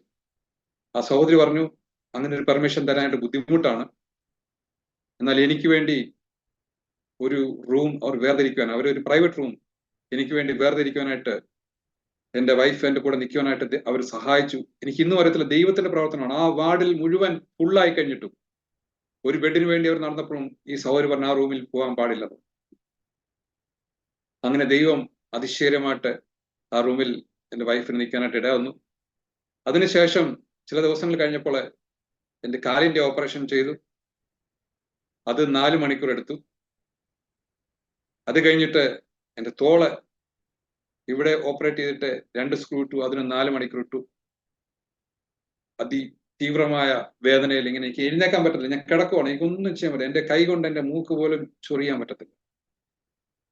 വളരെ ഭാരപ്പെട്ട് 2 മാസം ഒറ്റ കിടക്കുവാനായിട്ട് എത്തുന്നു. ഇവിടെ അവരെ പ്ലാസ്റ്റർ ഇട്ടിട്ടുണ്ട്. എന്നാൽ എനിക്ക് ഒരു കാര്യം എനിക്ക് മനസ്സിലായി. ദൈവമക്കൾ വന്ന് പ്രാർത്ഥിക്കുന്ന സമയത്ത് ഞാൻ അനുഭവിച്ച കാര്യമാണ് ഇന്ന് ഞാൻ പറയുന്നത്. എൻ്റെ ജീവിതത്തിൽ ഇന്ന് എൻ്റെ കൈകൾ കിടക്കുന്ന ഈ ഫിക്സേഷനോ, എന്നെ ട്രീറ്റ് ചെയ്ത ഡോക്ടേഴ്സിന്റെ മിടുക്കോ അല്ലെ എൻ്റെ ബലമോ ഒന്നുമല്ല. ദൈവത്തിന്റെ ആത്മാവ് എൻ്റെ ശരീരത്തിൽ കൂടി ഷോക്ക് പോലെ ദൈവദാസന്മാർ പ്രാർത്ഥിക്കുമ്പോൾ എൻ്റെ ശരീരത്തിൽ കൂടി ഇങ്ങനെ ഷോക്ക് മുന്നോട്ടും പുറമോട്ടും ഇങ്ങനെ ചലിക്കുന്ന എനിക്ക് നല്ല അനുഭവം ഉണ്ടായിരുന്നു. ഒരു ദിവസം എൻ്റെ കാലിന്റെ ഓപ്പറേഷൻ കഴിഞ്ഞു. എന്നെ റൂമിൽ കൊണ്ടുവന്നു.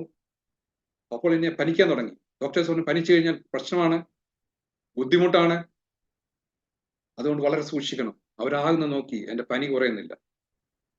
അന്ന് ഞങ്ങളുടെ സഭയിൽ ശുശ്രൂഷ നടത്തിക്കൊണ്ടിരുന്ന പാസ്റ്റർ വേവിച്ചാൻ സഹോദരിയും അമ്മാമിയും ഒരുമിച്ച് വന്ന് എൻ്റെ റൂമിൽ വന്നു. വന്നിട്ട് എൻ്റെ ദേഹത്ത് കരം വെച്ചു. അവർ പ്രാർത്ഥിക്കാൻ തുടങ്ങി. എത്ര നേരം അവർ പ്രാർത്ഥിച്ചെന്ന് എനിക്കറിയില്ല. അവർ പ്രാർത്ഥിച്ച് ചില മണിക്കൂറുകൾ മുന്നോട്ട് പോയി. പ്രാർത്ഥിച്ച് വിറച്ച് എന്നെ വേർത്തു. എന്റെ പനി കുറഞ്ഞപ്പോൾ ആണ് അവരവിടെ നിന്ന് പോയത്. ദൈവത്തിന്റെ വലിയ പ്രവൃത്തി എനിക്ക് അവിടെ കാണാൻ ഇടയായത്. 2 മാസക്കാലം ഹോസ്പിറ്റലിൽ കിടന്നപ്പോൾ അനേക ദൈവമക്കൾ വരുവാനും ദൈവജനത്തിൽ കൂടുതൽ മനസ്സിലാക്കുവാനായിട്ട് ഇടയായി. അപ്പോൾ ഞങ്ങളെ ദൈവം മോൾഡ് ചെയ്യുമായിരുന്നു. ഞങ്ങൾക്ക് ഇങ്ങനെ ഒരു ബുദ്ധിമുട്ട് വന്നെങ്കിലും ദൈവം ഞങ്ങളെ മോൾഡ് ചെയ്യുന്ന ഒരു അവസ്ഥയായിരുന്നു. കാരണം ദൈവത്തിന് ഞങ്ങളെ കൊണ്ട് ആവശ്യമുണ്ട്. ഞാൻ ഒരു കാര്യം മനസ്സിലാക്കി, ദൈവത്തിന് നമ്മുടെ ഹൃദയമാണ് വേണ്ടത്.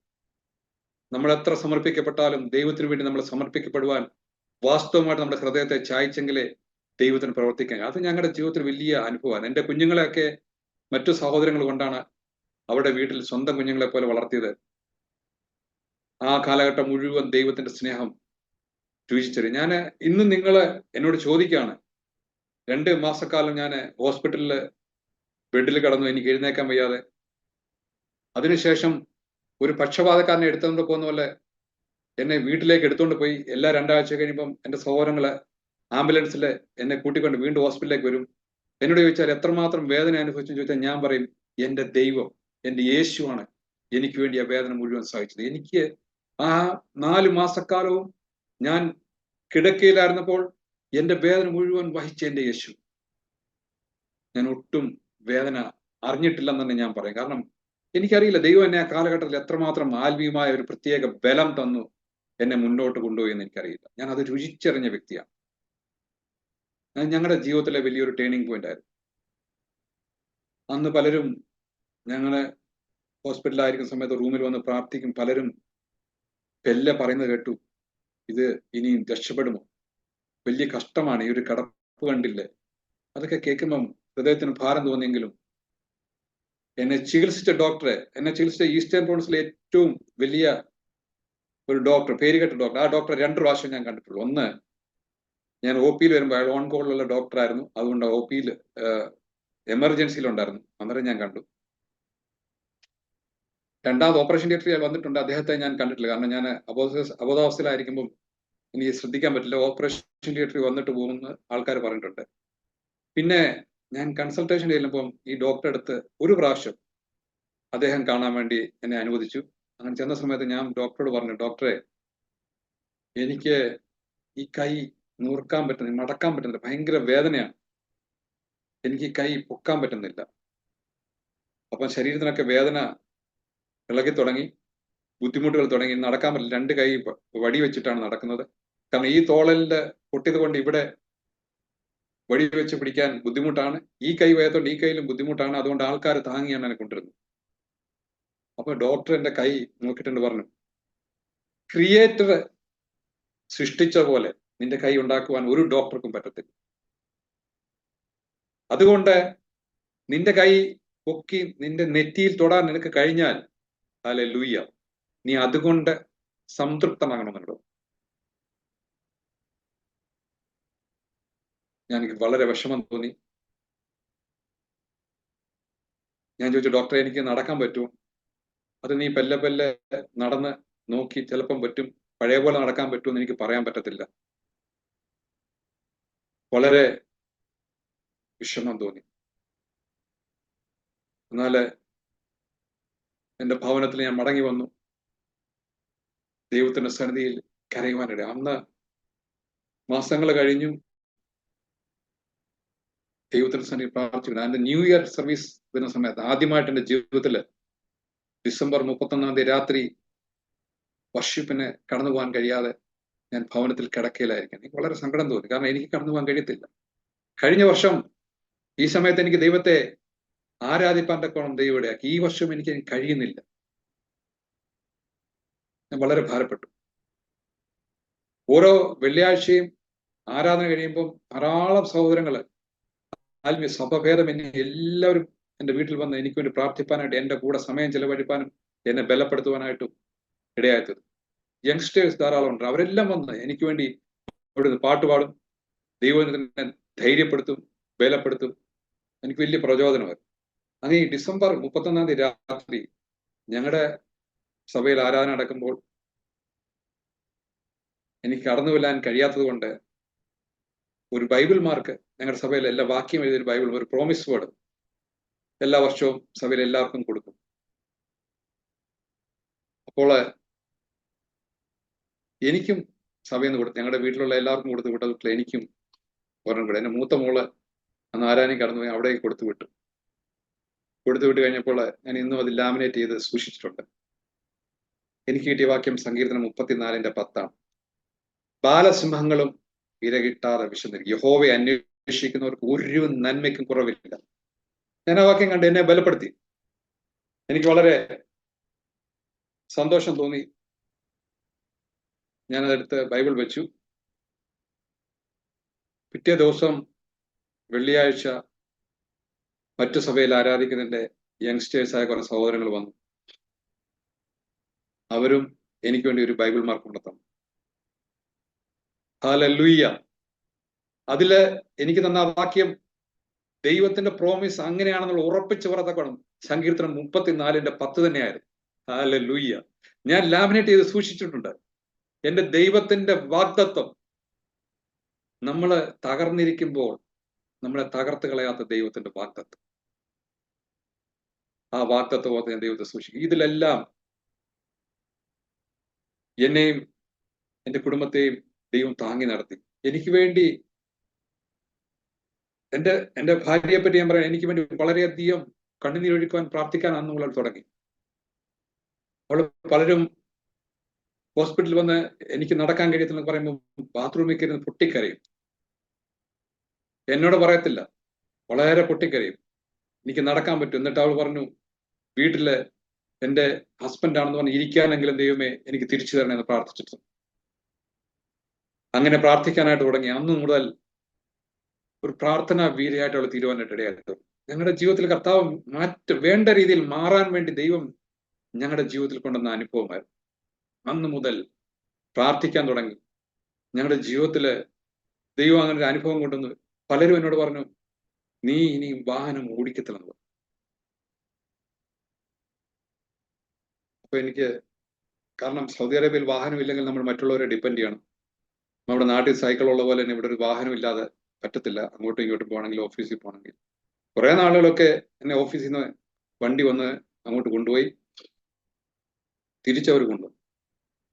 ഞാൻ ഇപ്പോഴും ഓർക്കുന്നു, ആദ്യത്തെ ദിവസം ഞാൻ ഓഫീസിൽ ചെന്ന സമയത്ത് ഇവിടെയുള്ള സൗദി സഹോദരങ്ങളെ ഞാൻ എന്റെ അഡ്മിറ്റ് ആയ ശേഷം അവിടെ വേറൊരു സഹോദരന് ആക്സിഡന്റ് ഉണ്ടായി. അദ്ദേഹം ഈ ലോകത്തിൽ നീക്കപ്പെടുവാനിടയായി.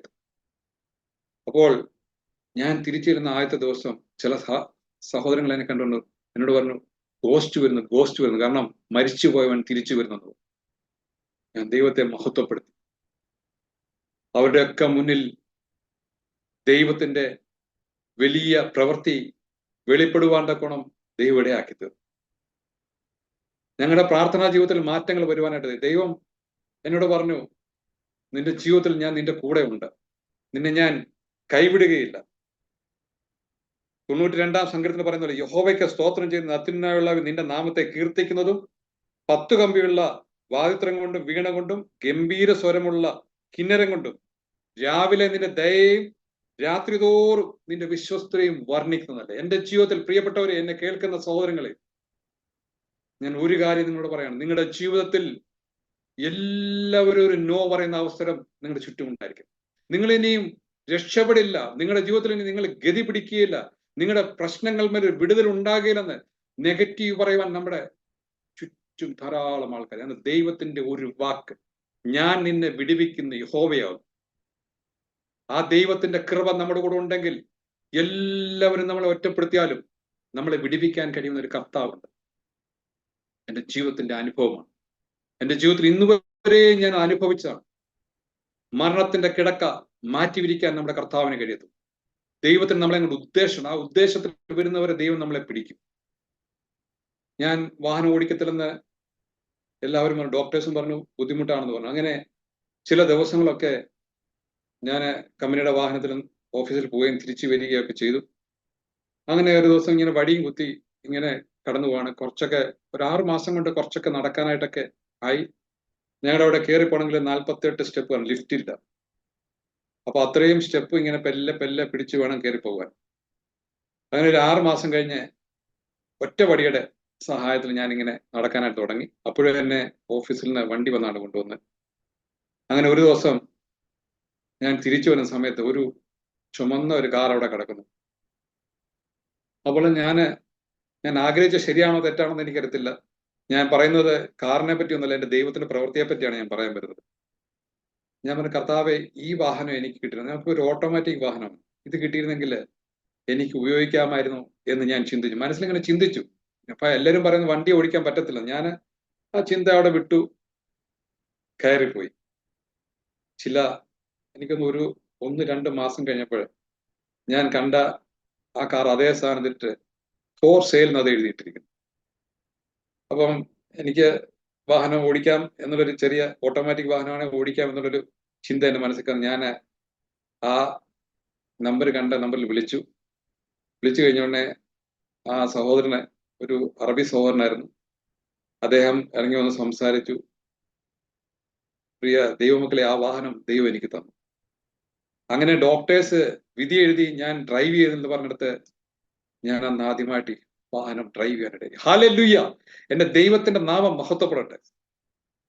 അതുകൊണ്ട് എന്നെ കേൾക്കുന്ന പ്രിയപ്പെട്ടവരെ, നിങ്ങളുടെ മുന്നിൽ ഒരു നോ ഇല്ല.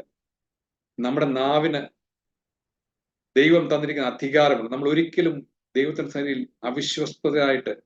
അവിശ്വസ്തമായിട്ട് ദൈവത്തിന്, അല്ലെ ദൈവത്തെ വിശ്വസിക്കാതെ ദൈവത്തിന് സന്നിധി ചെന്ന് കഴിഞ്ഞാൽ നമുക്ക് ദൈവത്തിൽ ഒന്നും പ്രാപിക്കാൻ കഴിയത്തില്ല. ഞാൻ ഒരു കാര്യം വിശ്വസിക്കുന്നു, നമ്മുടെ വിശ്വാസത്തിന്റെ പിതാവായ അബ്രഹാം താൻ വിശ്വാസത്താൽ എല്ലാം നേടിയെടുത്തു. കർത്താവ് സ്വർഗാരോഹണം ചെയ്യുന്നതിന് മുമ്പ് 11 പേരോടെ അവർക്ക് പ്രത്യക്ഷനായപ്പോൾ മഗ്ദലക്കാരത്തി മറിയ വന്ന് പറഞ്ഞു, കർത്താവ് ഉയർത്തെഴുന്നേറ്റ് പറഞ്ഞപ്പോൾ അവർ വിശ്വസിച്ചില്ല. അതുകൊണ്ട് അവരുടെ അവിശ്വാസത്തെ ശാസിച്ചു. അത് കഴിഞ്ഞിട്ട് കർത്താവ് സ്വർഗാരോഹണം ചെയ്യുന്നതിന് മുമ്പ് പറഞ്ഞു, വിശ്വസിക്കുന്നവരാൽ ഈ അടയാളങ്ങൾ സംഭവിക്കും.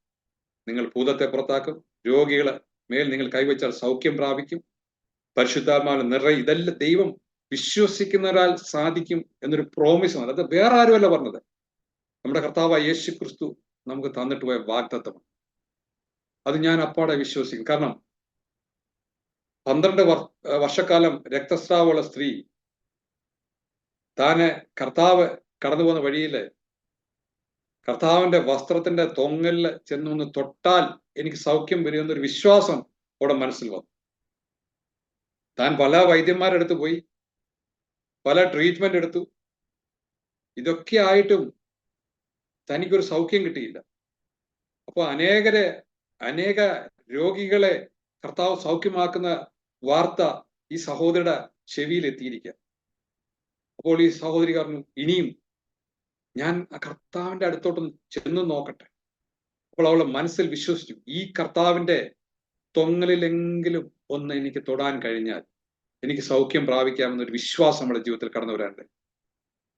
അങ്ങനെ ആ സഹോദരി ആൾക്കൂട്ടത്തിനിടയിൽ കർത്താവ് കടന്നു പോകുമ്പോൾ തിക്കും തിരക്കുമുള്ള അവസ്ഥയിൽ ചെന്ന് കർത്താവിന്റെ വസ്ത്രത്തിന്റെ തൊങ്ങലിലൊന്ന് തൊട്ട് കഴിഞ്ഞപ്പോൾ കർത്താവ് പറഞ്ഞു, ആരാണ് എന്നെ തൊട്ടത്? എങ്കിൽ നിന്ന് ശക്തി പുറപ്പെട്ടു. ഞാൻ മനസ്സിലാക്കുന്ന അത്രയും തിരക്കുള്ള ഒരു കൂട്ടത്തില് അനേക കർത്താവിന്റെ വസ്ത്രത്തിന്റെ തൊങ്ങലിൽ തൊട്ടിട്ടുണ്ട്, വസ്ത്രത്തിൽ തൊട്ടുണ്ട്, കർത്താവിനോട് ചേർന്ന് നടന്നിട്ടുണ്ട്. എന്നാൽ ഈ തൊടിയില് ഒരു വ്യത്യസ്തമായ തൊടിയിലായിരുന്നു. കാരണം വിശ്വാസത്തോടെ കർത്താവിന്റെ വസ്ത്രത്തിന്റെ തൊങ്ങൽ തൊട്ടു. അവിടെ സൗഖ്യം പ്രാപിക്കാനായിട്ട് ഇടയായി തീരുവാനായിട്ട്. അതുകൊണ്ട് ഞാൻ മനസ്സിലാക്കിയ ഒരു കാര്യം, ജീവിതത്തിൽ നമ്മൾ വിശ്വാസത്തോടെ നീങ്ങുന്നെങ്കിൽ ഈ ലോകത്തിൽ ആര് എത്ര നോ പറഞ്ഞാൽ ദൈവത്തിന് നമ്മൾ മാർക്കിടുന്നവരായി തീരാൻ ഒരിക്കലും ഇടയാകാതിരിക്കണം. ദൈവത്തിന് അസാധ്യമായി, യഹോവയാൽ സാധിക്കാത്ത വല്ല കാര്യവും ഉണ്ടോ? ഒന്നുമില്ല. അത് ഞാൻ പൂർണ്ണമായിട്ട് വിശ്വസിക്കുന്നു. എന്നെ കേൾക്കുന്ന സഹോദരങ്ങളെ, നിങ്ങളുടെ ജീവിതത്തിൽ നിങ്ങൾ കടന്നു പോകുന്ന അവസ്ഥകൾ എനിക്കറിയത്തില്ല. നിങ്ങൾ പലവിധമായ ബുദ്ധിമുട്ടുകൾ കൂടെ കടന്നു പോകുന്നുകൊണ്ടിരിക്കാം. മാനസികമായിട്ട്, ശാരീരികമായിട്ട്, നിങ്ങളുടെ ഭൗമികമായ അവസ്ഥകളിൽ നിങ്ങൾ പല ബുദ്ധിമുട്ടുകൾ കടന്നു പോയിട്ടുണ്ടായിരിക്കും. ഞാൻ എൻ്റെ ജീവിതത്തിന് അനുഭവത്തിൽ നിന്നാണ് പറയുന്നത്. ഏത് അവസ്ഥയിൽ നിങ്ങൾ കടന്നു പോകുന്നുണ്ടെങ്കിലും കർത്താവിന് നിങ്ങളെ വിടുവിപ്പാൻ കഴിയും. അത് ഉറപ്പാണ്. നിങ്ങൾ ദൈവത്തിൽ വിശ്വസിക്കുന്നുണ്ടെങ്കിൽ കർത്താവ് നിങ്ങളെ വിടുവിക്കും.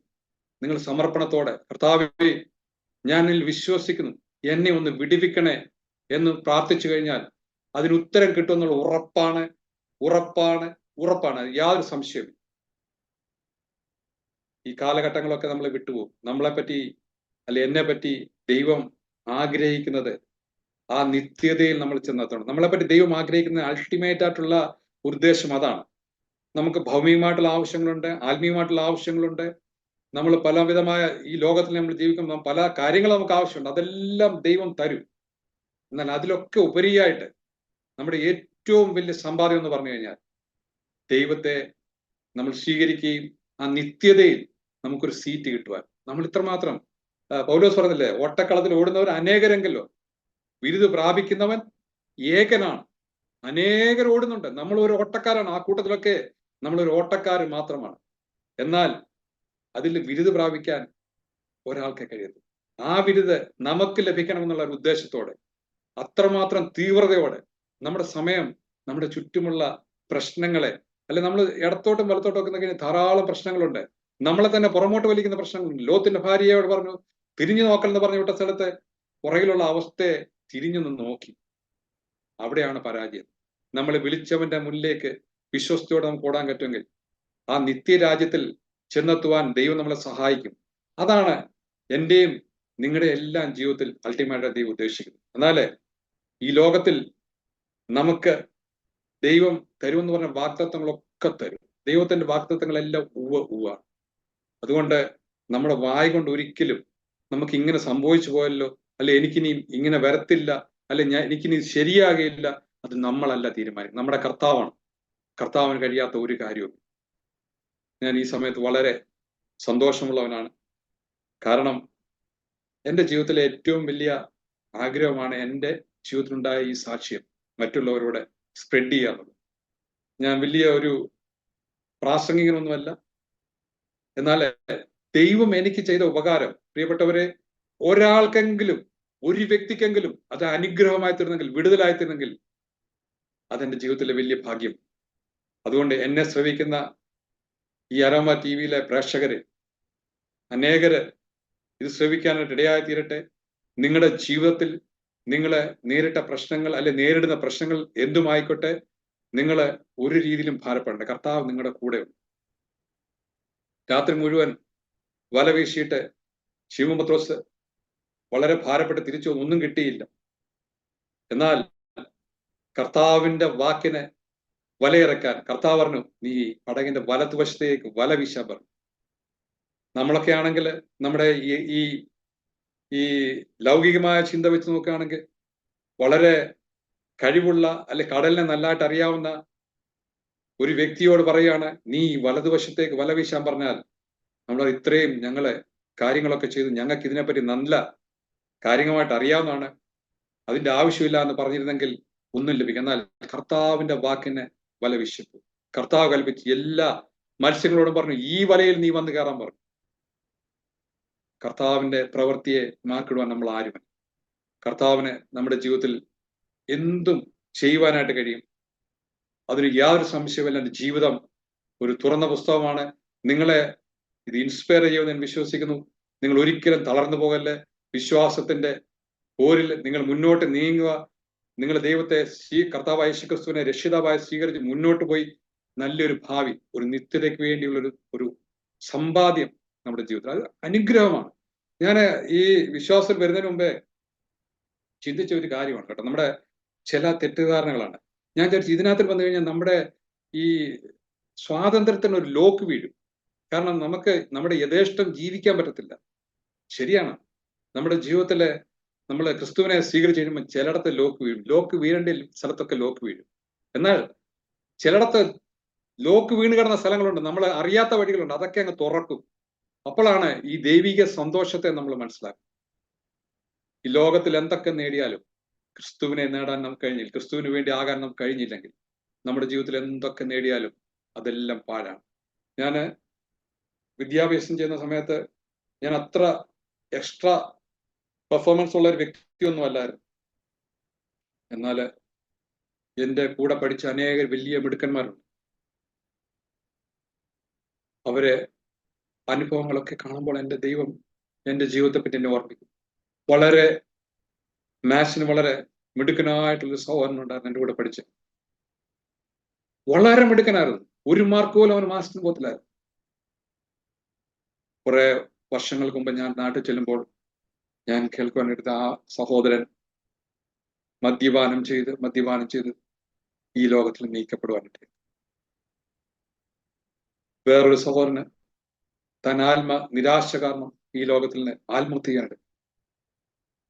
നമ്മളൊന്നും ഇതിൽ നിന്ന് വ്യത്യസ്തരല്ല. നമ്മുടെ ജീവിതത്തിലെ അനുഭവങ്ങൾ നമ്മൾ കടന്നു വരുമ്പോൾ ക്രിസ്തുവിനോട് കൂടെ നമുക്ക് നിൽക്കാൻ കഴിഞ്ഞാൽ നമ്മുടെ ജീവിതത്തിലെ ഭാഗ്യമാണ്. കാരണം നമ്മുടെ ജീവിതത്തിലെ നിരാശകളും ഭാരങ്ങളും വരുമ്പോൾ നമ്മൾ പല തീരുമാനങ്ങളും അരുതാത്ത തീരുമാനങ്ങളിലേക്ക് കടന്നു പോകാനായിട്ട് ഇടയാക്കിയത്. എന്നാൽ അവിടെ നിന്നൊക്കെ വിടുവിക്കാൻ അല്പം കൊണ്ടും അധികം കൊണ്ടും നമുക്ക് ചെയ്യുവാൻ കഴിയുന്ന കർത്താവുണ്ട്. ആ നമ്മളെ പോഷിപ്പിക്കാൻ കഴിയുന്ന കർത്താവിന്റെ സന്നിധി നമ്മളായിരിക്കും. നമ്മുടെ ഏത് അവസ്ഥയിലും ഉറപ്പാണ്. ഏത് അവസ്ഥയിലും നമ്മൾ ഞാൻ ആരോടും പ്രോമിസ് ചെയ്യുന്നില്ല നിങ്ങൾ എപ്പോഴും ഒരു വലിയ പ്രോസ്പെരിറ്റി ഇല്ല, നിങ്ങൾക്ക് ബുദ്ധിമുട്ട് വരും, നിങ്ങൾക്ക് പ്രശ്നങ്ങൾ വരും.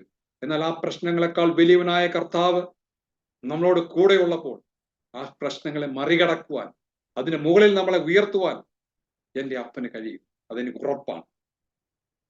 ഞാൻ പ്രത്യേകമായിട്ട് ഈ സമയത്ത് അരോമ ടിവിയോട് എൻ്റെ നന്ദി അറിയിക്കുകയാണ്.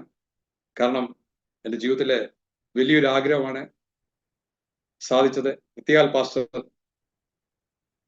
ഡാനിയൽ ജോണിനോട് ഞാൻ പ്രത്യേകം നന്ദി പറയുന്നു. താങ്കൾ ചെയ്യുന്ന വലിയൊരു ശുശ്രൂഷയാണ്. അനേക സാക്ഷ്യങ്ങൾ അരോമ ടി വിയിൽ കൂടെ ഞാൻ കേൾക്കുവാൻ, കാരണം അതൊക്കെ വളരെ എൻകറേജിങ് ആണ്. ഞാൻ ഈ കഴിഞ്ഞ ദിവസങ്ങളിൽ പല സാക്ഷ്യങ്ങൾ കേട്ടപ്പോൾ അതൊക്കെ എത്ര കേട്ടാലും മതിവരാത്ത സാക്ഷ്യങ്ങളാണ്. അതൊക്കെ നമ്മുടെ ജീവനെ വീണ്ടും ഉത്തേജിപ്പിക്കുന്നതാണ്. നമ്മളെല്ലാം ഒരു കാര്യം നമ്മൾ മനസ്സിലാക്കണം, നമ്മൾ എത്ര ആത്മീയ അറിവുള്ളവരാണെങ്കിലും നമ്മൾ still we are a student. നമ്മുടെ ജീവിതത്തിൽ ദൈനംദിന പ്രതി ദൈവം നമ്മളെ ഓരോ കാര്യങ്ങൾ പഠിപ്പിച്ചുകൊണ്ടിരിക്കുകയാണ്. അതുകൊണ്ട് ഈ ദിവസങ്ങളിൽ ഈ അരോമ ടി വി അനേകർക്ക് അനുഗ്രഹമാട്ടെ. അനേക സാക്ഷ്യങ്ങൾ, ഒരു സാക്ഷി മറുസാക്ഷി ഉളവാക്കട്ടെ. അനേകരെ ബലപ്പെടുത്തട്ടെ. ദൈവം കർത്താവിന്റെ ദാസനെയും അരോമ ടി വി ഉപയോഗിക്കുന്ന വിധങ്ങൾക്കായിട്ട് ഞാൻ സ്തോത്രം ചെയ്യുന്നു. ധാരാളം അനുഗ്രഹിക്കട്ടെ. ദൈവനാമത്തിൽ ഞാൻ എൻ്റെ നന്ദി അറിയിച്ചുകൊണ്ട് എൻ്റെ വാക്കുകളെ ചുരുക്കുന്നു. ആമേൻ, ആമേൻ.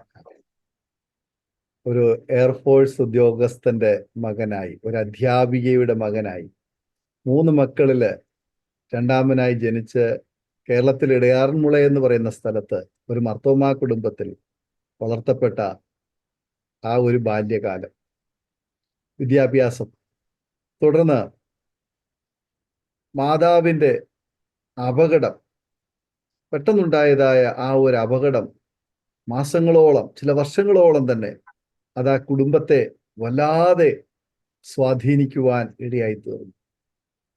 ഇളയ സഹോദരന്റെ മുഴുവൻ ഉത്തരവാദിത്വം, ഒരമ്മയുടെ സ്ഥാനത്ത് നിന്ന് ഇളയ സഹോദരനെ സംരക്ഷിക്കേണ്ടി വന്നതായ ആ ഒരു ബാല്യം കേവലം 10 വയസ്സ് മാത്രമുണ്ട്.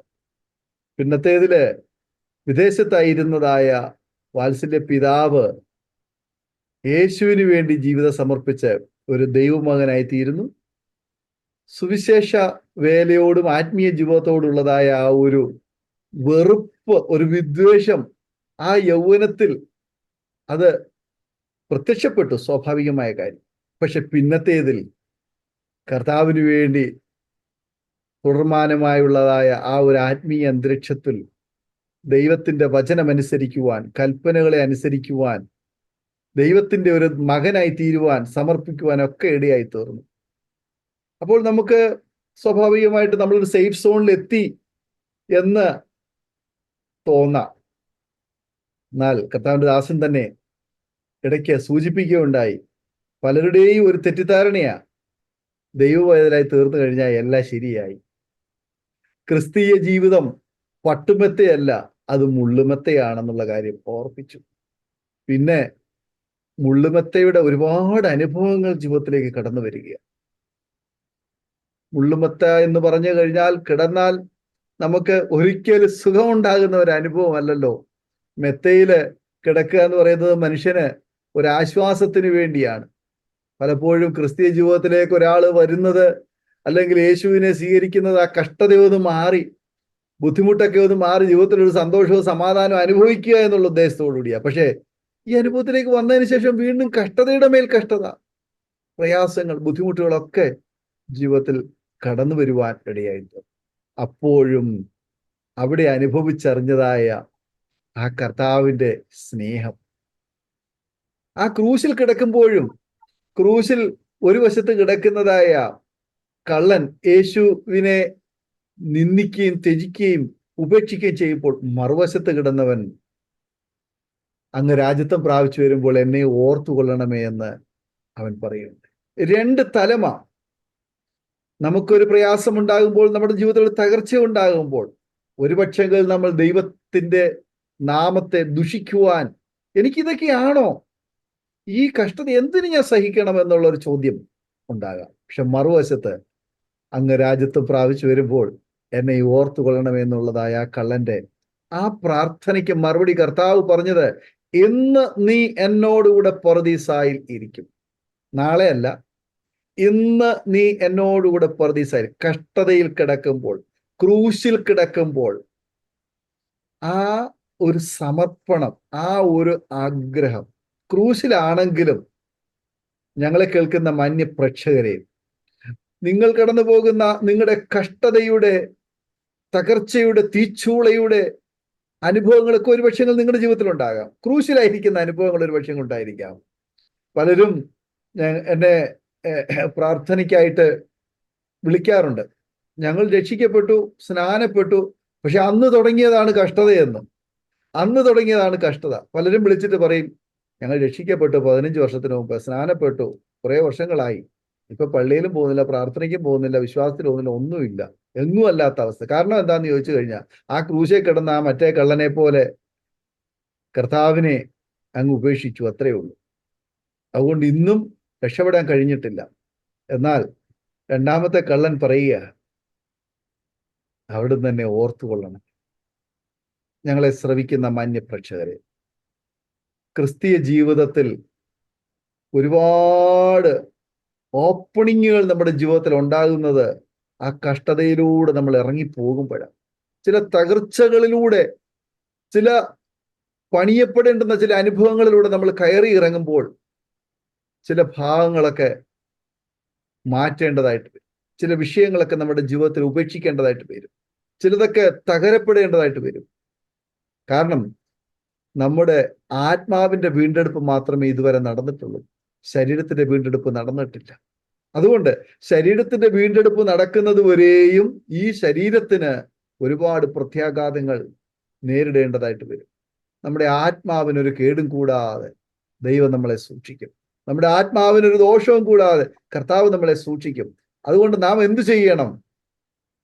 നാം അറിഞ്ഞ സത്യത്തിന് വേണ്ടി നിൽക്കുവാൻ തയ്യാറാകുമെങ്കിൽ, നേരത്തെ പ്രിയ കർത്താവിന്റെ ദാസന് തന്റെ ജീവിതത്തിലെ സാക്ഷി ഓർപ്പിച്ചപ്പോൾ പറയുകയുണ്ടായി, തിരിച്ച് തന്റെ സ്ഥാപനത്തിലേക്ക് ജോലിക്ക് വന്നപ്പോൾ സുഹൃത്തുക്കൾ പറയുകയാണ്, ദാടാ ഗോസ്റ്റ് വരുന്നു എന്ന്. ഗോസ്റ്റ് എന്ന് പറഞ്ഞു കഴിഞ്ഞാൽ മരിച്ചവൻ തിരിച്ചു വരുന്നു എന്ന്.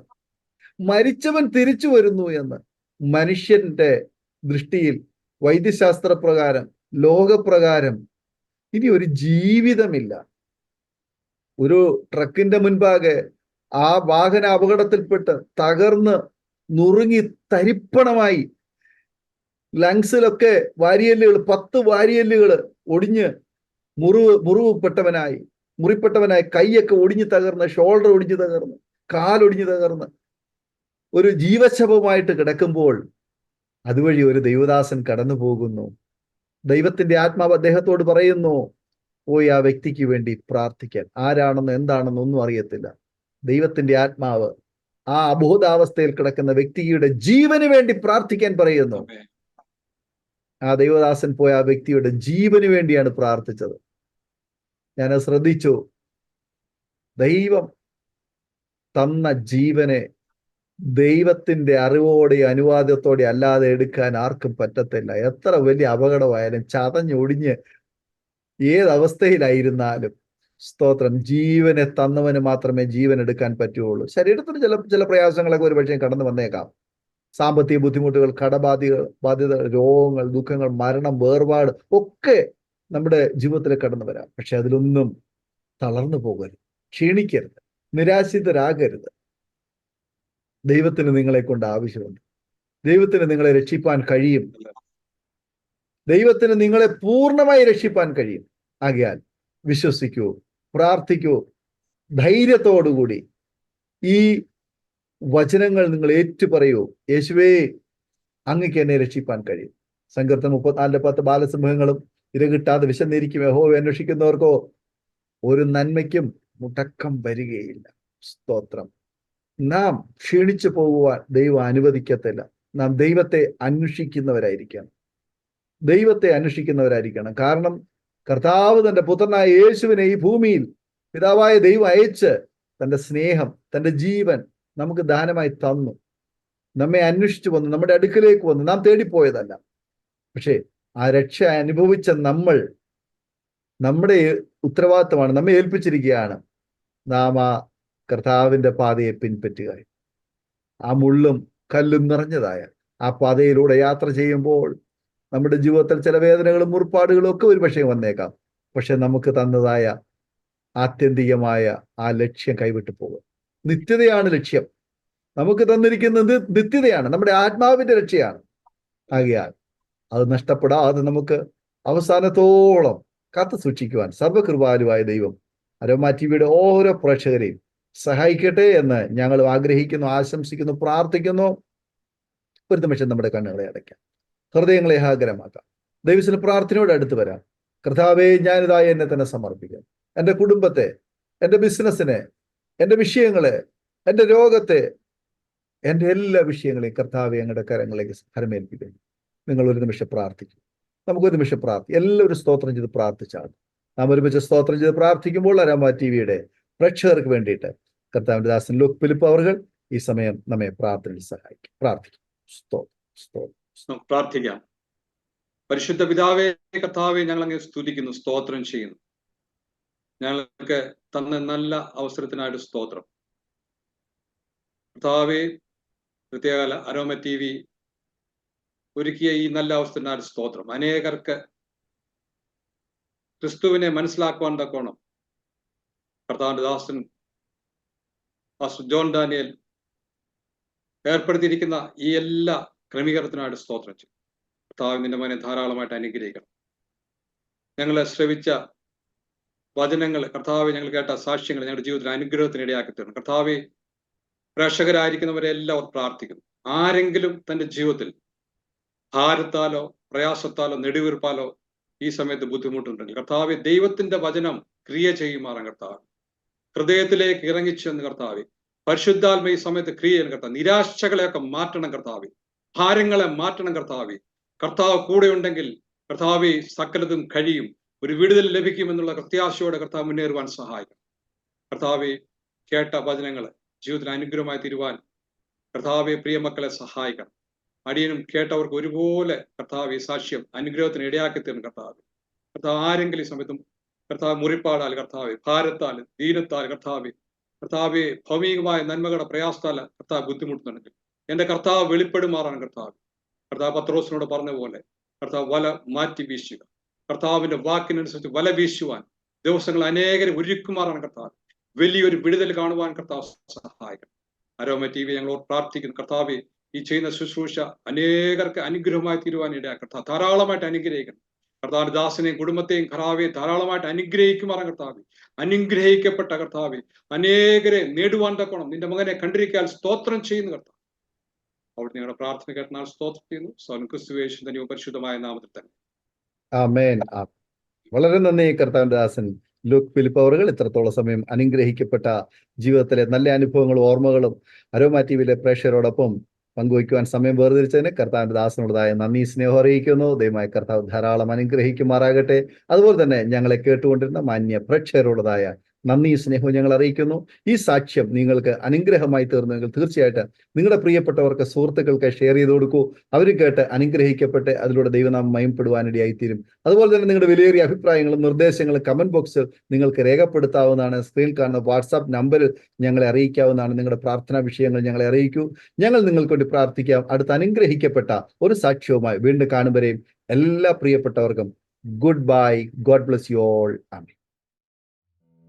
ഓർമ്മയുടെ മനോരഥത്തിൽ മായാത്ത ഓർമ്മയ്ക്കായി അരോമ മാട്രിമോണിയിൽ നിന്നും ജീവിത പങ്കാളിയെ കണ്ടെത്തൂ.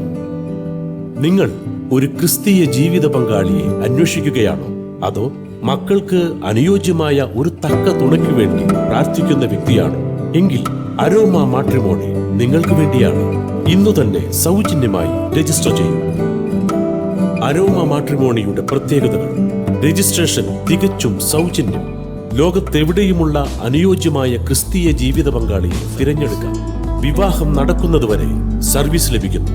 ഏറ്റവും ചെറിയ പാക്കേജുകളും തിരഞ്ഞെടുക്കാം.